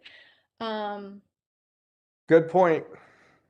They don't match well, do they, John? When you look at them there, that looks tacky to me from this Well, rendering. no, I actually like the artist's green jumping out at you, and I think if we match the underpainting of the beams, which is probably where we're going to end up in this fight with Odot, I mean that's better than nothing. At least we see the word Dublin finally, and yes, it matches the metal underneath it, and at least we have some recognition that you just passed through Dublin, Ohio, and you know where you've been.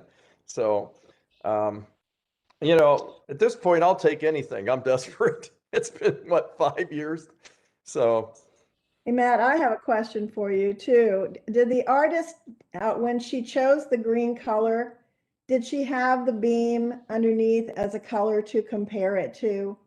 No, she did not. I think she was insinuating that we would have painted the beam the same color. Okay, so I want to get it done too.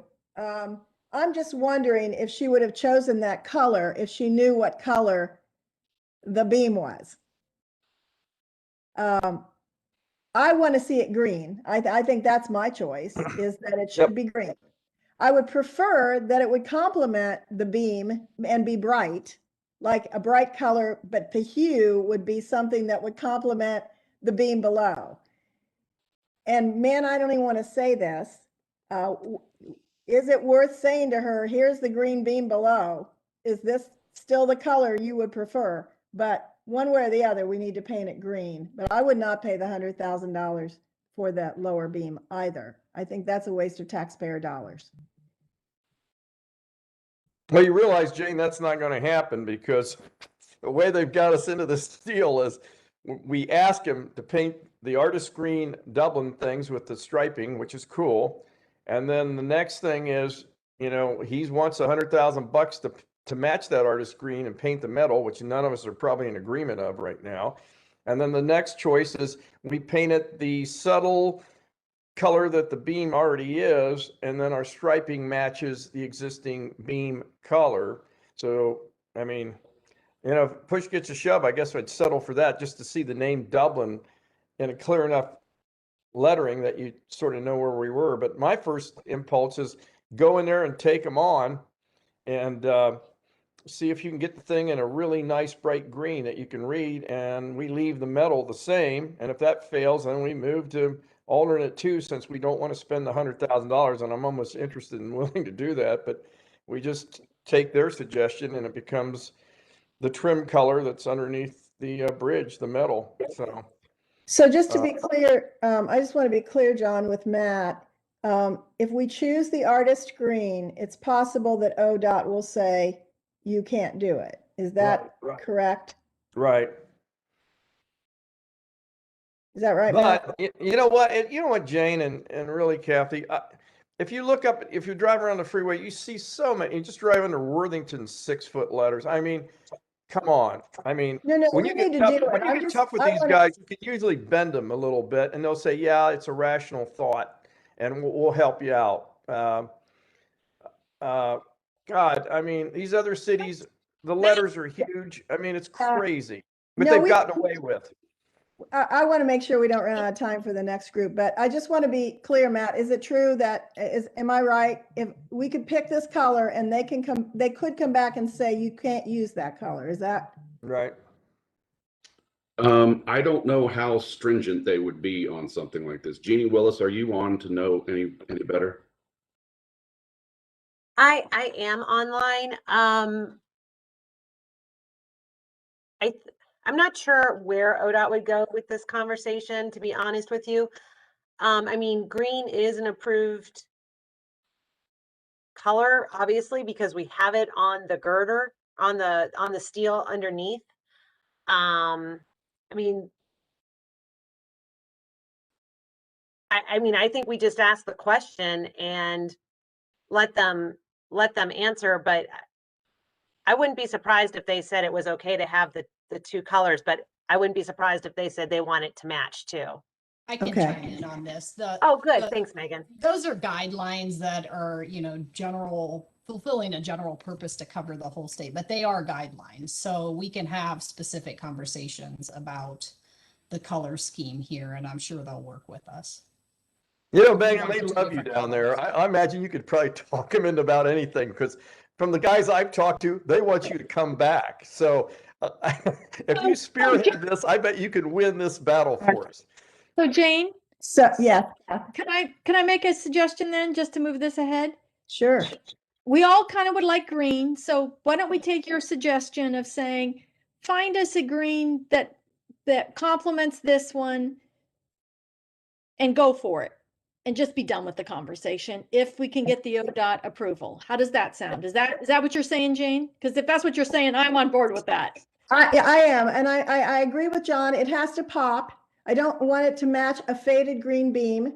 And Matt, I think if we can, if there's a way to ask the artist, once she sees this, if there's a green that would look a little bit better, then go with that one.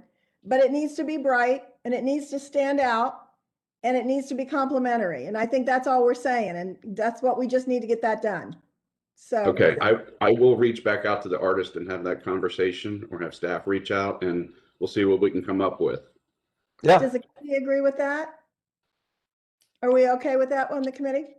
Yeah, I agree with, I think what Megan said is true. Those are just outlines. I mean, when you get in conversations with these guys down there, they do bend a little bit. And to have Dublin done an artist screen, even though the beam doesn't match, I think is totally doable if the presentation's correct and I think they'll just do it. I mean, Yeah, those are I think. guidelines. Yeah, I think Yeah. we're saying go green, reconnect with the artist, let her make that final decision, and then go with it. Yeah. Will do. Sound good? I don't even know hey Jane, I don't even know if we need the artists involved. I mean, I think we know what we want. I mean, we want, like you said, a green that pops out, that's different from the beam. Yes, I'm all for it. Let's see if we can get that accomplished. Let's make a decision here, because I'm not going to have him go back to the artist if there's no need for that. I don't think there is, really. Kath, what do you think?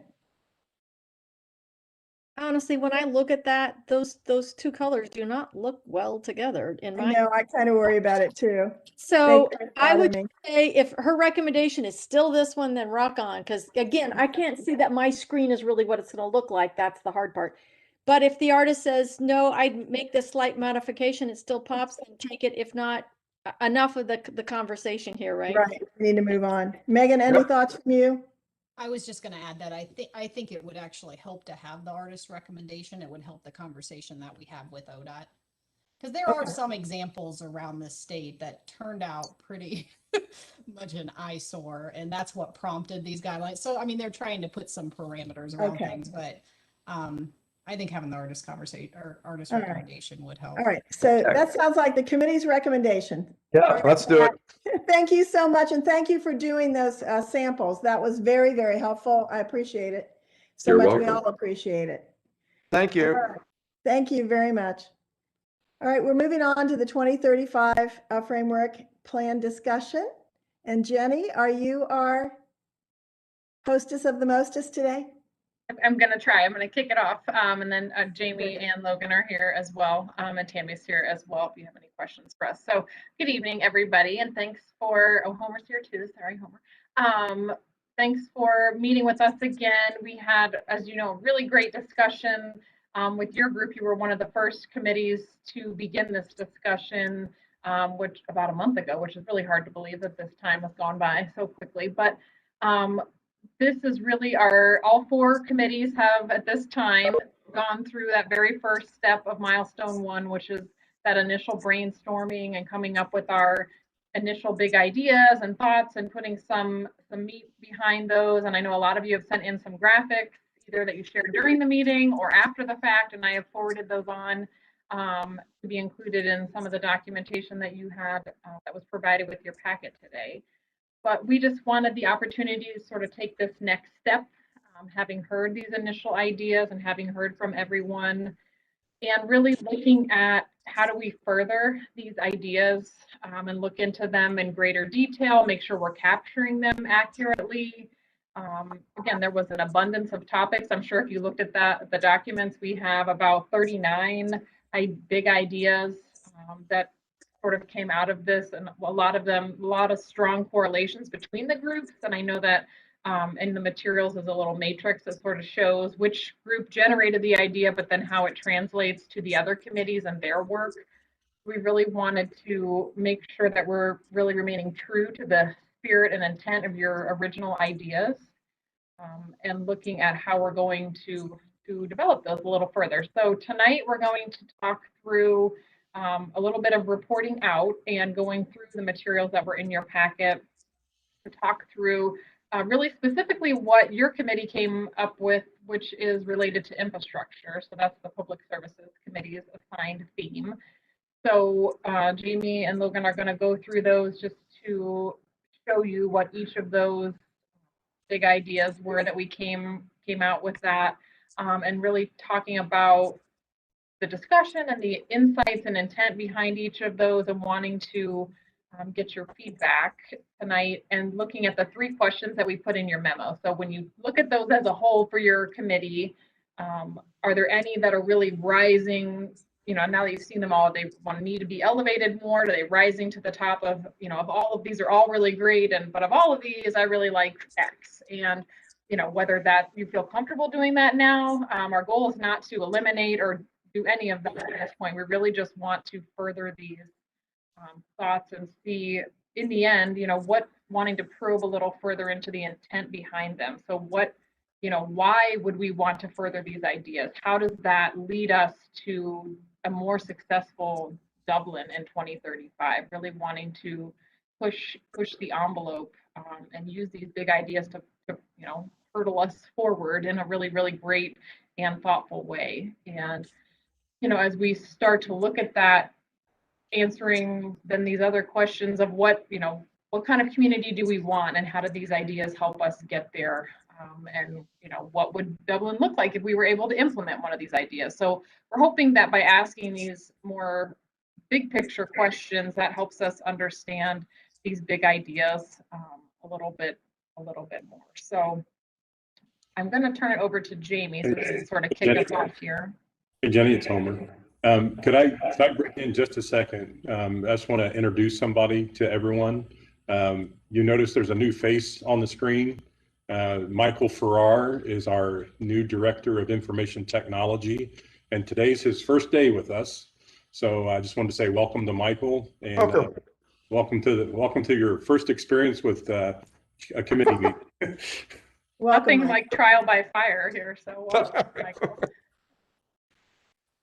So with that, Jane, no problem. And again, when we're all done, we're going to talk about next steps and how we're going to move forward with the expert engagement and public engagement. We've had some internal discussions about how we're going to do that, and we're all pretty excited about how that's shaping up too. So with that, I will, unless anybody has any questions, I'll turn it over to Jamie and Logan to kick us off. Thanks, Jenny, and welcome, Michael.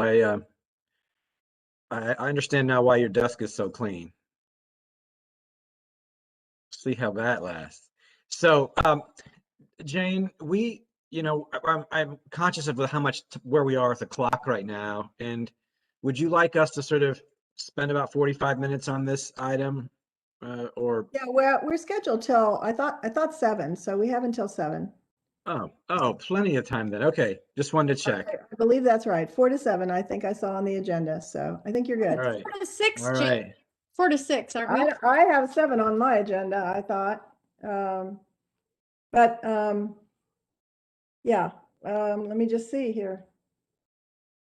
Well, this one said 4 to 6, but I had another agenda that said 4 to 7. So I do not want to leave you with 15 minutes. So you just, if the group is all right with this, I think this is important. So we should talk some. So give yourself at least 45 minutes, Jamie. Okay. Jane, you're correct. It was on both agendas. I've seen it 4 to 6 and 4 to 7. Yeah, it was on both. Yeah, it was. Sure. Well, let's just see what happens. I should have hurried it Jamie, along. let it roll. Let's go, buddy. Let's go. Yeah, All right. I got wasn't 11 minutes to justify going for another hour. Okay.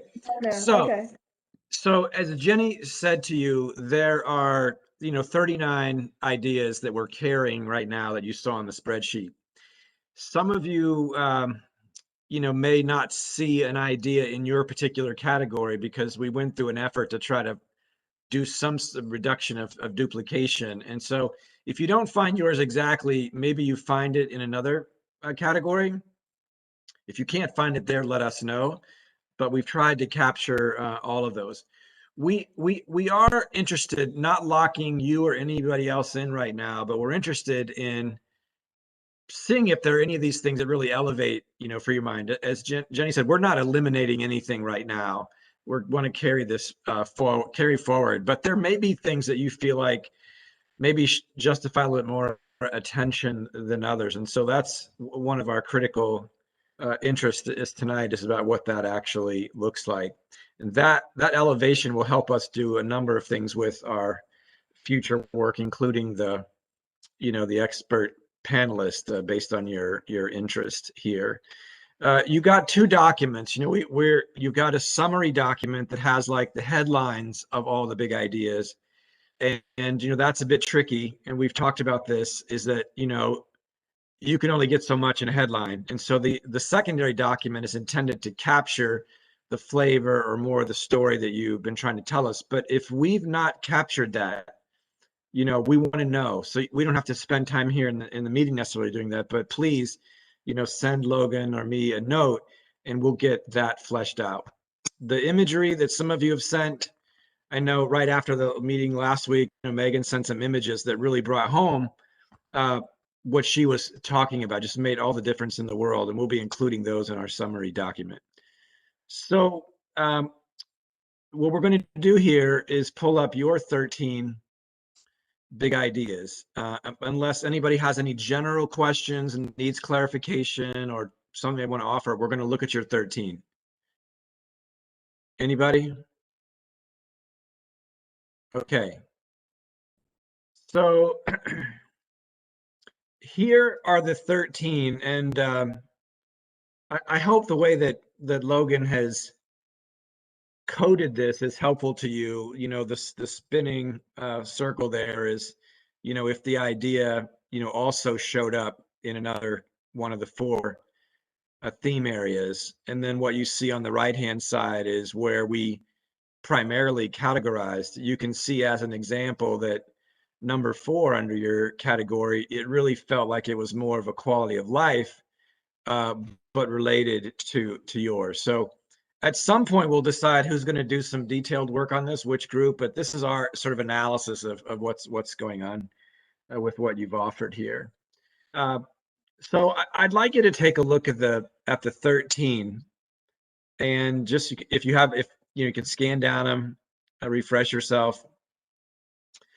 But what I'm interested in is if any one of you feels strongly about, a particular one or two, and we'll go around, everybody, like, are in your mind, when you look at this and you think about the big idea and you think about things that belong maybe in the community plan or some other, policy document, do these things belong as a big, transformative, expansive idea? And they you really think they have a lot of traction in that regard? Anybody?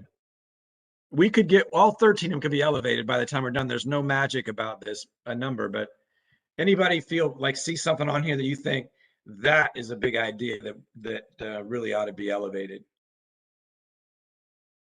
And when you share it, when you share one, it would be helpful if you could also tell us, why, like why you think it should be elevated, like the kind of impact, the kind of outcomes that would deliver, that would justify, giving it some focused attention and energy. Okay, hey, Jamie, let me just start off here. The mini cities idea with the different hubs of activity that are maybe OCLC, maybe the campus up here. That takes care of number 11, that would take care of number 12 in a way, but also. And so, I think Bridge Street was so successful. Younger people are moving towards walkable cities. There's no doubt that this is probably this is a European concept. It's why people go to Europe. We love the walkable cities. I don't care what city you're in. And I think this is, and Bridge Street was unbelievably successful. So I think, this is one of the most important things we can do is create these kind of smaller mini city Bridge Street areas where we could have higher densities and yet are walkable. The next thing I like to say is that I think is really important is that investing funds for proactively maintaining Dublin's greenways, because what has drawn a lot of people here over the years, when you ask them, they might be a stockbroker for Merrill Lynch or something, and they said, God, I had to move to Dublin. Well, why'd you move to Dublin? Well, there's something about it. It seems, I don't know, it's sort of well planned. It's sort of pretty compared to all the other cities. You know, they don't really get how all this was thought through 20, 30 years ago. You know, but they subliminally think that they want to live here and they think it's the coolest looking city. Well, that's only real if we keep the Dublin greenways green, because once the spruce trees die out along the streets and we start seeing all the swing sets in the backs of houses, then we have lost the magic that we were able to create, because we're right in first life cycle of those plant materials we use for screening to protect our vision corridors. We created these corridors of green beauty that sort of enticed people to live here and be part of this community. So, you know, once that dies, and these trees only have a 20, 30, 40-year lifespan before they get all naked and thin out and the whorls on the trees start separating, then we're in trouble. So we got to have the money to maintain those plants and that material. So we'll always be, it's quote, greener in Dublin. So I think those two things are something that, you know, jumps out at me right away, and I feel very strongly about. And I don't, you know, the blue zone thing isn't on this, but it's from another group. So okay. All right. Thanks, John. That's really helpful. A couple observations about what you thought could be elevated is that on the greenways part, what you said suggests that big ideas don't have to be new ideas, right? Right. I think a lot of people, when they think big ideas, think like, what we got to create new, but what you're pointing out is that maybe that's not the case, that you've actually got, there could be a big idea about maintaining something that's really at the core of who you are in place. The other part about the mini cities, if you look at that chart, there are multiple groups that have this particular big idea as something that they came up with independently. So it seems like there's something to that beyond just your group that, you know, we ought to pay attention to. And there was a distinction in one of the meetings last week. It may have been in your meeting, John, where one of the staff members was reflecting on visiting a community in Florida that had a particular theme to it around, I think it was around energy. So that notion that, you know, you could create something that had a special, unique identity to it. Like, these things don't have to be like stamped out, you know, one the same as the other as a mixed use piece. I thought that was an interesting idea that we've captured in the documentation. Are there anybody else? Yeah, Jane. Right. Well, just to tag on to the mini cities, you know, I know that we're already heading that direction in the Metro Blazer area, but I also think that every neighborhood or every section of the city should have a 15-minute walk to something.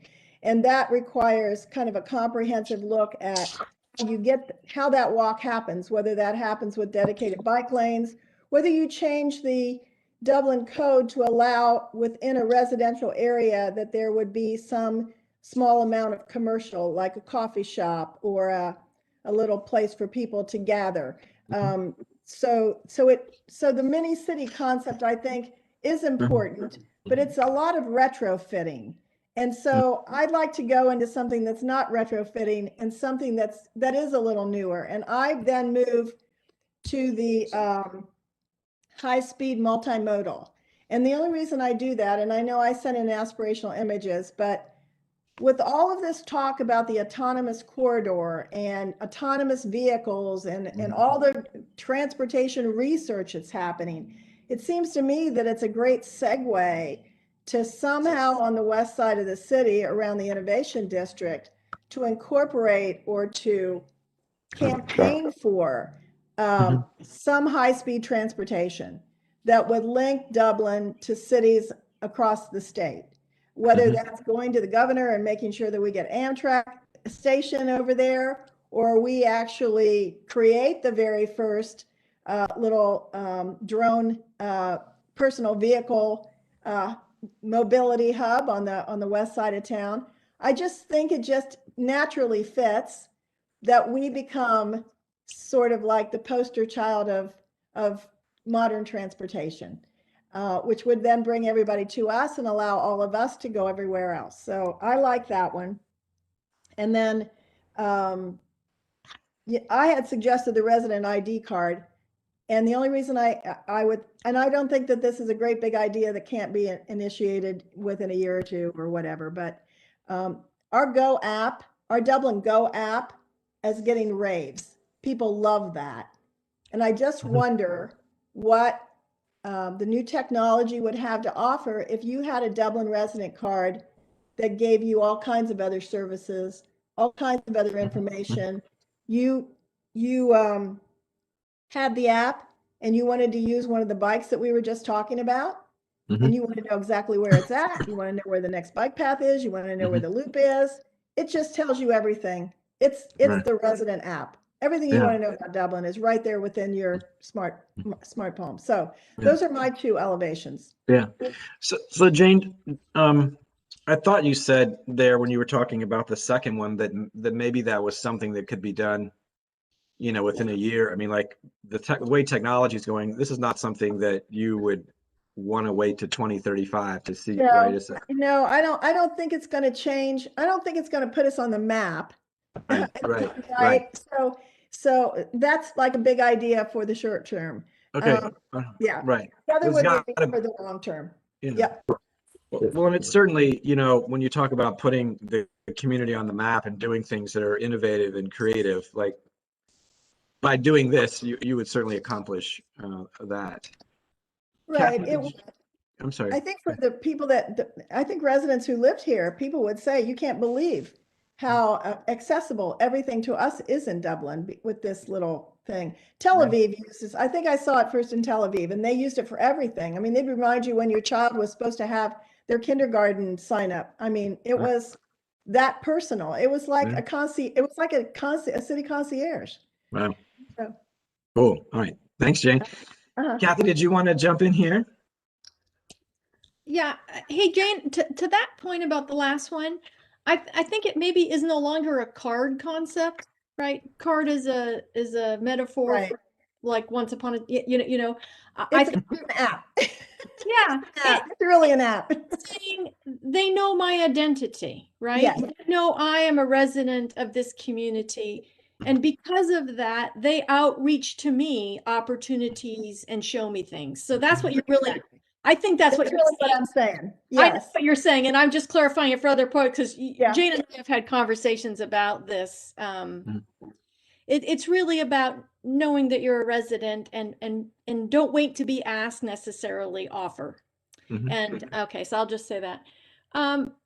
You know, Jamie, when I was looking at this list, what made things big ideas to me is when I started to connect dots across that standalone, they weren't all that innovative in and of itself because they can't be, because they're so interconnected. Yeah. Like I connected like 7 of them. And if you did the 7 dots, you create a really interesting idea. So I'm struggling a little bit with how to pick within this little list necessarily, Jamie, because I thought if you went all the way to the top and you did a smart campus and a civic center that was a learning institution, that was part of a mobility hub, that was a part of that you could then create a concept that was a big idea. Right. But individually, they aren't so big idea-ish.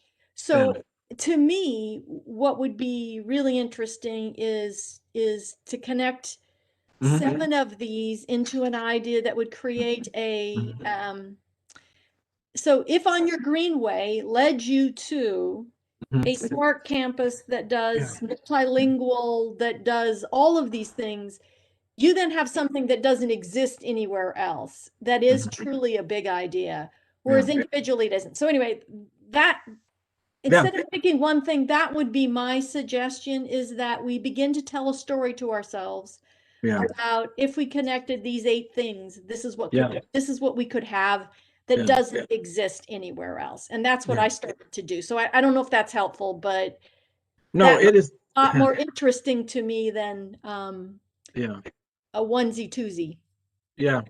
No, Kathy, that is helpful. And actually talking with Jenny and Tammy earlier today about some of these things being naturally connected, that idea, you know, surfaced. We didn't take time to try to link them together, But if that is something that the committee would like us to do, we certainly can do it. Because I agree with you. There are some of these that are one-offs. I mean, they are just like a thing. You do the thing. But there's some that are really profound if you were to really put them together.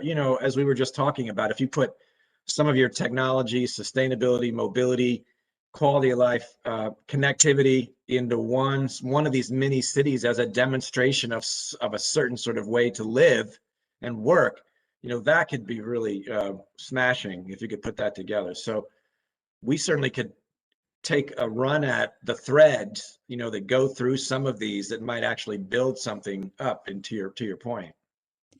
I started to do that and I got very excited. Whereas when I looked at one of these, it didn't feel so inspiring to me. So I know you have to start somewhere. And so Right. sometimes you have to take the list of ingredients to make the recipe, right? And then you throw Right. out the garlic and you put in leeks and oh my God, I hadn't thought that was going to be so awesome. And I can't cook, just for the record. So that may not be a good idea. But but I live with some cooks. So anyway, I just think if we start to do that with this list, I think some good ideas could some great ideas. These are good ideas. Some really great ideas could emerge. So that would be my vote. Okay. And Kathy, in your thinking though, I get what you're saying. I think it makes a lot of sense. Just wondering, even though it may not complete the puzzle, are there, 1, 2, or 3 of these here that you look at and you say, that's gotta be the core part of the ingredients. We can build other stuff around it, but is there conceptually, are there things here about connectivity or sustainability or? I gravitate to, if you put number 1 and number 2 together, I mean, what we were just talking about, right? If we're going to live in a world where we don't all have to have a car, and as John said, we are the green city. That's who we are. That's that's our DNA. That's our roots. How's that for a pun? And those, they help me think about, okay, what would I want? Maybe I have 2 greenways, maybe I have a green circle, a loop, or whatever. And what has to happen on that to make sure these things still happen? So I gravitate to that one. And I firmly and absolutely believe we have to be the most technology connected city in the United States, if not other parts going. So a sustainable energy, self-sufficient, I'll find myself gravitating to that. So in and of itself, it's not very interesting, but what if you connected with those 2 things I just said? Right. So those greenways are Wi-Fi enabled, and you then create this very interesting thing that could only happen in Dublin, maybe, or could only happen our way in Dublin. So those 2 things, I gravitate to. So the smart, and again, you can put most of those into 2 categories. Right. All right. No, that's very helpful. Because these will be the tomatoes and the tomato sauce. We got to get them right. It doesn't matter. I don't cook either, but I like talking about it. So are there staff members that would like to, something they see on here that you think, if it's, even if you agree with something, you can share, but anybody else who wants to offer ideas about what they might choose to elevate? Yeah, sure. I'll chime in on one. And Jamie, one of the things, in looking at this entire list, I know we're focusing on these 13, but in the group above that, the QL9, there's one that says infrastructure capable of converting half of all Dublin's vehicles to electric. And we've got the dot underneath it, squarely under infrastructure, as being a primary thing. And to me, I think that, and kind of dovetailing with what Kathy was saying earlier, I think if you connect that one to the IN6, the high-speed multimodal mobility terminal, I just looking at what the automobile makers are doing going forward, out to 2030, 2035. I think infrastructure-wise, one of the things I think we've got to pay attention to is there are going to be electric vehicles in the future, and we're going to have the infrastructure here to support that for the businesses and the residents that are here, trying to take part of all of our services. So I would elevate that, and I know it's from a different committee, but I think it's squarely in the infrastructure area, and that's something that we need to highlight and elevate, from this committee as well. Great, thanks. There's my 2 cents. A little more than that, but appreciate it. Others? There's a lot of you on here. The other thing I might want to mention is, I introduced Michael Farrar tonight. His experience, and Michael, I hate to put you on the spot, but the one about the resident ID card, he's got a little bit of experience with ID cards from a university he worked for in London. So I don't know if he can maybe shed some light on that from his experience and what his thoughts are about that, but I think that's something we also might want to look at pursuing, even if it is an app versus a card. But Michael, go ahead. Sure. Thanks, Homer. So, yeah, was one of the things that I saw that kind of jumped out to me, and I think that it's been touched on, that being able to combine a few of these together to make them all one big idea, or doing it Dublin's spin on it would be key. And this idea of the ID card, or using a RFID or MyFair contactless technology that you could implement into like the Go Dublin app, that would help identify residents, be able to maybe potentially they could go into local services, local establishments that are part of the larger group, to be able to potentially get a discount or check in on and so we can see where people are going. You could use it potentially for implementing into your bicycle system, like we were talking about, coming up with a green mobility, and utilizing, rather than asking the people people in our community to take it and put it into a rack to get $1 off. They could actually take that dollar from the company and put it into an investment fund to help, fund the greener community areas. What Homer was mentioning too about what the ID card is, when I was at the University of Northampton, we worked with Santander Bank to create an all-in-one contactless bank card that was also a student ID card. So it integrated with the access control systems to the university, so they could open doors, access their halls of residence.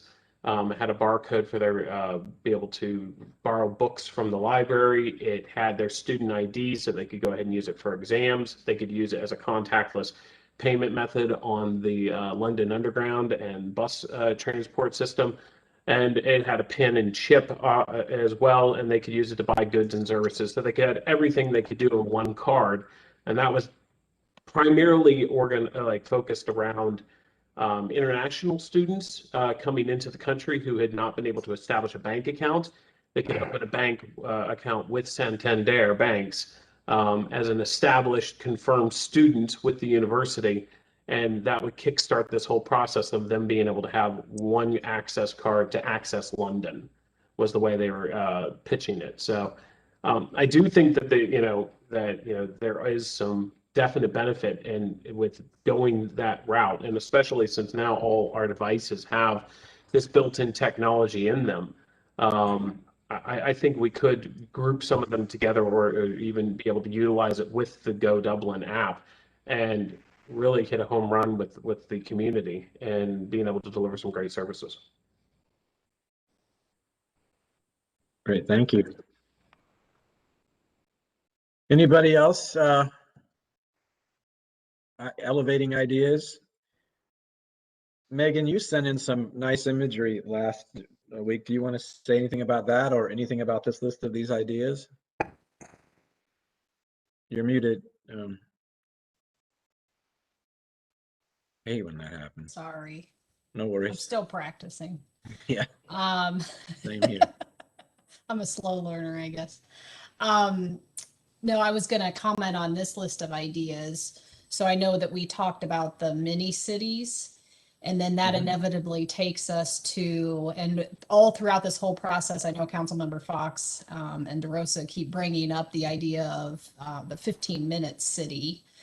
And we talk about accessibility for all residents to multiple modes of transportation. That's a theme that keeps coming up.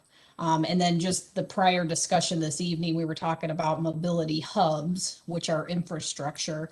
So I'm just curious, do we think that the mini city concept, because I have an idea of what that means to me, do we think that that topic covers the 15-minute city or the ensuring that all residents have access to multiple modes within a very close proximity to their home? Or is that a separate idea that I don't know that I see it listed necessarily on any of the lists?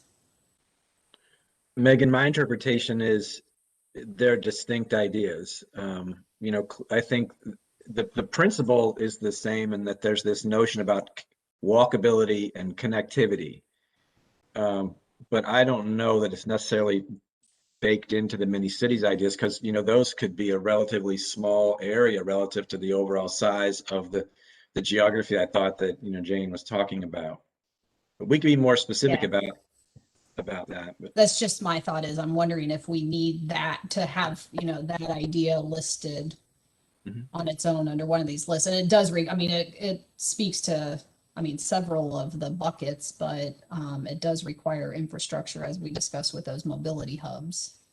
Right.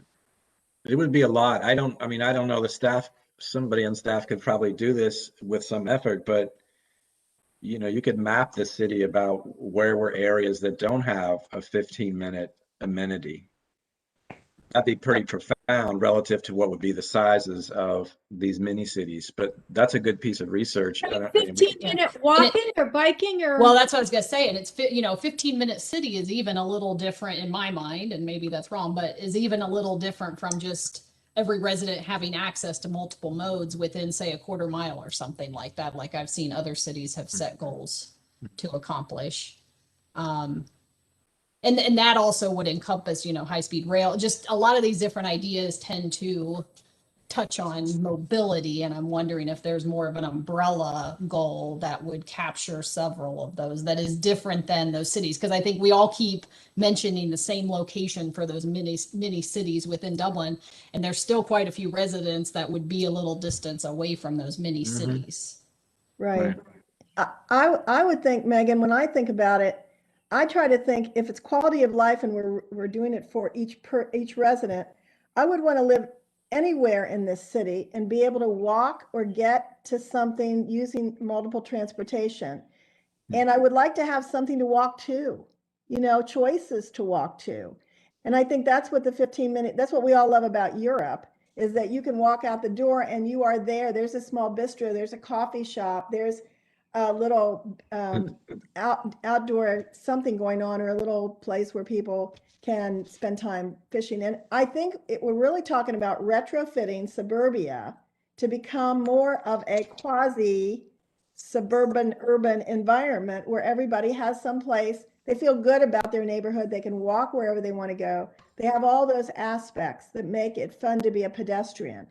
And I think it is about retrofitting suburbia and looking at your code to make sure that you don't keep creating isolating suburbia, to me.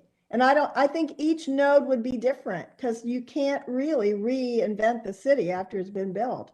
But you might be able to change code to adapt some of it so that you offer more services within that neighborhood that you didn't offer before, or more opportunities for transit that you don't have now in a bike path. I think of it that way, I guess, more so. Yeah. Aside from Metro Blazer and places like that in Western Division, which are easy, right? They're easy to think of as urban and walkable. Yeah.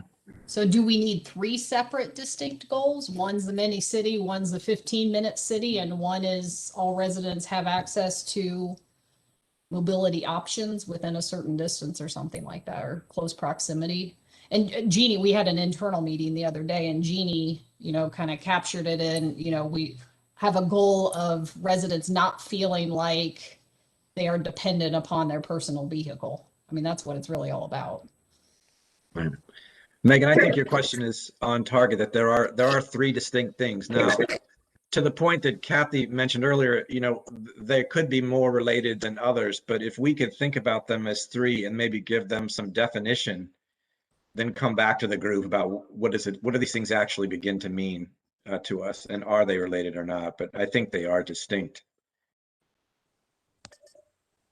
And I think it's really interesting when you talk to people, some people say, I just really love my neighborhood. You'll use that word, my neighborhood within Dublin, because it feels isolated. It feels unique. So we have to be sure we have flavors so that maybe not everybody wants the 15-minute, you know? So I do think, to your point, Megan, if we define them, then in some places, the neighbors can say, this makes some sense to me, or I don't. But I can tell you just from speaking with folks, they really like their neighborhood, and as we all know, that's exactly what happens in communities. Right. So there's beauty in that too. So figuring out how to.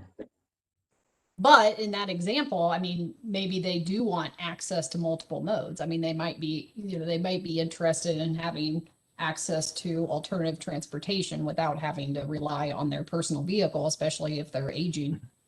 Yeah, so to your point, if you call it that versus a mini city, that's a very different conversation you're having, right? Yeah, but the mini city, I mean, we've talked about those in the context of economic development and, having the nodes across the city. So yeah, they all are interrelated, but I do think they're different. Right. Okay. Yeah, I'm agreeing So with you. I think telling the story around them makes them rich. Mm-hmm. Right. Okay, let us tease out some of the details on what that actually looks like. Anybody else? Paul, do you have anything in terms of when you look at this list of ideas that you would want to elevate or something missing? No, I really wanted to support what Homer said. I thought he was spot on with the electric vehicles. That's probably one that came across my mind. It wasn't necessarily on the list. So I didn't want to replicate that comment, but I thought it was really good. Okay, good. Good. Thanks, Paul. Bob, how about you? Any thoughts here on this list, elevating something that's not been talked about?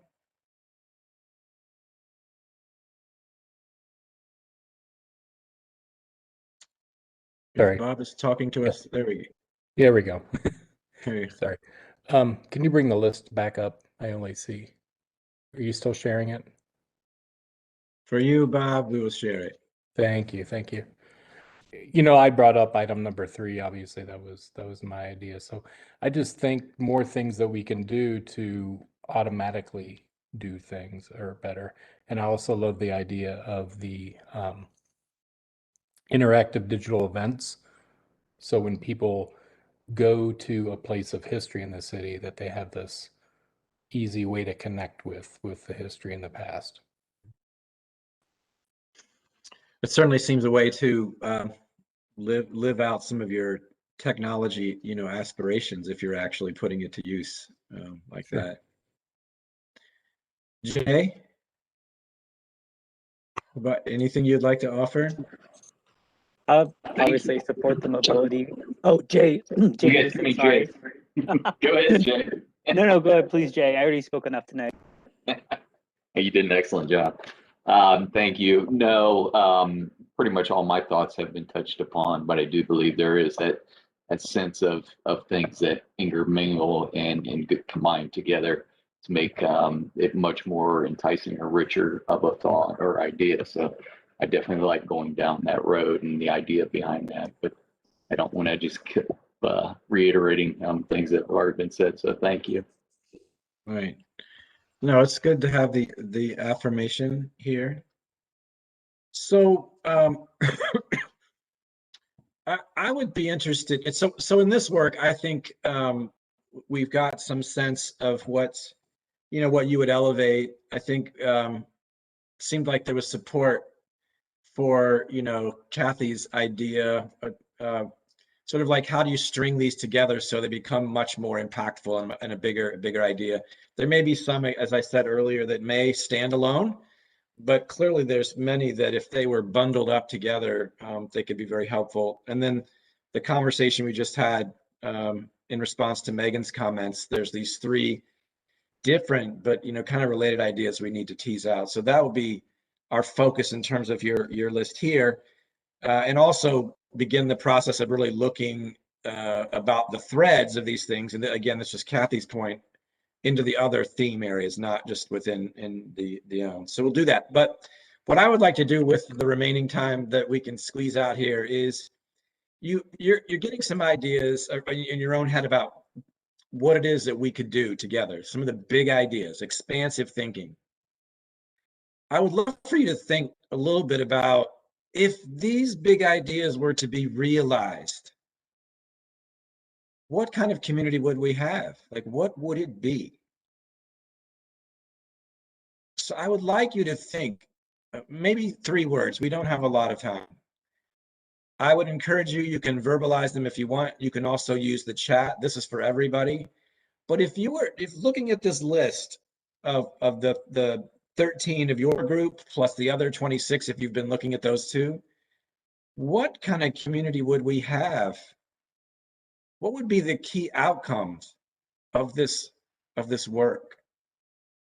It's another way of thinking about, like, why would you do this, right? Some of this stuff is terrifically cool, and you inherently know that it would lead to better, economic opportunities. It would lead to better image recognition of the city. You inherently know that, but can we articulate, like, if you did the things that are important to you, what kind of community would we have in 2035? So again, you could put it in simple words if you like.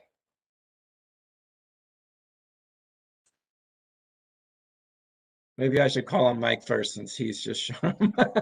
No, I won't do that. So anybody want to volunteer 3 words?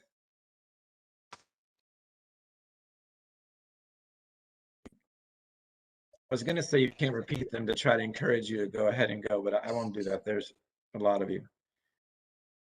3 words? Jamie, I don't have 3 words, but I can't help but think when we went back and we very first started this process, we sort of all dreamed about, we all sort of put the words around quality of life, infrastructure. We kind of defined what those were. And I remember thinking to myself when I read all of those words that were put up there, that kind of created this image of a place that would be very exciting to live in if it had all of those elements. I don't have those in front of me, and I can't pull them off my board pack, but I think, I don't know if 3 words certainly wouldn't do it, but I do think they've been captured somewhere. I think we did capture those in that very beginning when we brainstormed what it was. Yeah. And we certainly have those ready. We can look at those. But there's some of you have done quite a bit of thinking, since then, and if it's evolved, it's evolved. If it's the same, that's great to know, because then we can feel pretty good about where we're headed. But I don't know if you're watching the chat, but Paul did win. He's first. Integrated, enhanced, and connected. That's what you get in 3 words. Others? Thanks, Jane. Okay. All right. There you go. I knew you'd do it, John. Here we go. Beautiful, interesting, and a city with variety. Oh. Beautiful, interesting. Whatever you want here, whatever your personality type is. And that probably leads us back to the mini cities, because if we build another city like Bridge Street, it's going to look entirely different by the time we're done with it. And it's going to be, all these nodes are going to be different. So you'll find the place you want to live, and then you'll have all the fantastic amenities of this city, the bicycle trails, the recreation, the parks. It's going to be an awesome place. All right. I love the confidence. Kathy, do you have 3 or some variation on that? Jamie, I think I've had a long afternoon. I could definitely give you 3, but I would like to noodle a little bit about what story would I would want to tell. So, what was sort of coming to my mind instead of the 3 words is, if I were going to say, hey, I'm on city council of this great community, why would you want to come live here? Right. And, I'd want to talk about what's in it for the children, what's in it for I would like to tell a little bit of a story, and I would have to think about it a little bit, but advancing your career, serving each other, educating your children. You know, I would work on some phraseology like that. I'm just not witty enough to put it in 3 words, Jamie, at this hour of the evening. Catch me at 6 a.m. Yeah. On the bike path, it sounds like I have to get my wheels That's exactly right. raised up. All right. Anybody else want to offer something here, or you can have more time, but we will hunt you down if you don't. And maybe, Jamie, it's a good opportunity going back to the guiding principles, because I think that's what Jane was referring to, because as one of those initial meetings, we did sort of throw out those individual words and then they were grouped together, but then they have an action that's associated with them. And that really does, I think, I like the idea of making sure we're checking in with those to make sure that what you're all, in terms of the big ideas, tie back to that. So that might be worth everybody referring to those and looking at those too, because I think that really does try to capture, or it aligns actually very nicely. So we had a good idea at the beginning, and it seems like this is really tying in nicely to those. Yeah, no, I think we should revisit it, and maybe the follow-up memo, we could integrate that with this other talk and try to summarize that. So I take Kathy's comment to heart about she's probably not the only one who's had a long afternoon, and it feels like it's Wednesday, but I'm looking at my calendar, it says it's still Monday. So you're probably feeling that way as well. So I think these words, you know, they're helpful to us. I mean, they're kind of like, at some point we're going to have to answer why you're doing things. And so we will go back and look, as Jenny just said.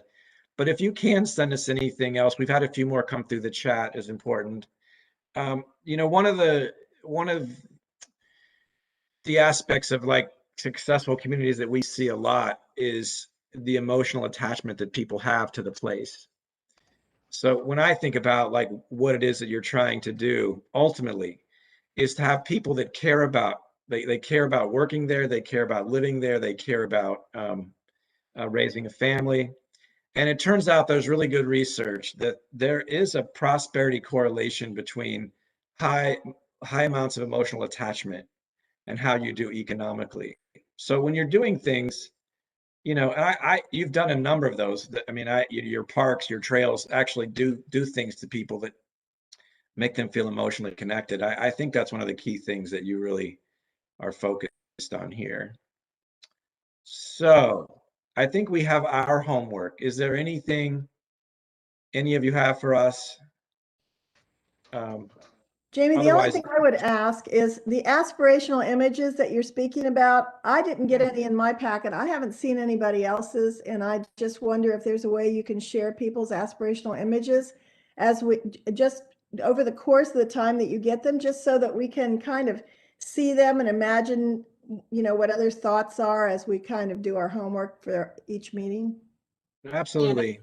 And I was wondering, are you missing, you know, are there any categories that you need images for specifically? I just didn't know if we're all we are seeing missing a lot, similar Megan. ones. We you know, been grateful to get things like from you and others, but we really, you know, if you look at all the ideas that we have right now, there's probably 10 to 12 that we have, you know, like Jane gave us video links, you know, we've got things, but most of them we don't. And part of what we're trying to do in this round of meetings is to see if there is some elevating, so it's maybe not so daunting for some of you to go find this. But we could send out a list of all, I mean, if you wanted to see it to everyone, to say, here's where we've got some inspirational images, and here where we have, you know, we have 0 at this point, if that helps. And for the group's benefit, I mean, all I did was go to Google and I pushed the images button and just typed in some of these words. So I sent one for 15-minute city. I sent one of like a futuristic. I mean, I do think like having a passenger rail or Hyperloop station would be a game changer. So I sent an image of a Hyperloop station. That's probably my favorite one. And then a couple drone pictures, I think, and then a multimodal picture. So it did take me hardly any time at all.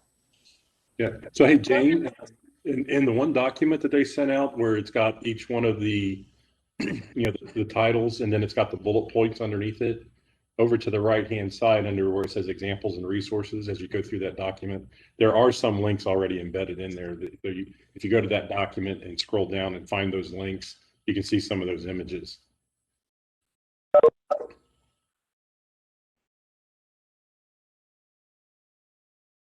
But there's still a lot that needs to be gathered. And if you'd like us, if you'd like us to go ahead and send things that come into us, just send them out. We can do that, so you don't have to go back and look at a native file with links every time there's an update. I think that's good eye candy, really. It kind of gets your brain moving. It's just kind of Absolutely. fun to see somebody else's idea, and then you start thinking about it, and you Google something, and you send something back. Maybe we can get some fire going here. Yeah, no, I agree. I mean, when Jenny sent the images that Megan sent through, I'm like, now we're talking. Like, it was clear to, just to see. Maybe since she didn't spend so much time on it, I shouldn't put so much. Yeah, maybe I treatment, should spend more time. You're like really selling these images up. You've mentioned them like 5 times. but you get the idea right away versus just reading some abstract and then letting your own mind go there. I think that goes to what Kathy had suggested in one of our first, I don't know if it was this committee or the admin committee last time, of how do we then ultimately capture all these so you really get that visual sort of eye candy to see what these ideas look like from your all's perspective. I think that's we're working on it.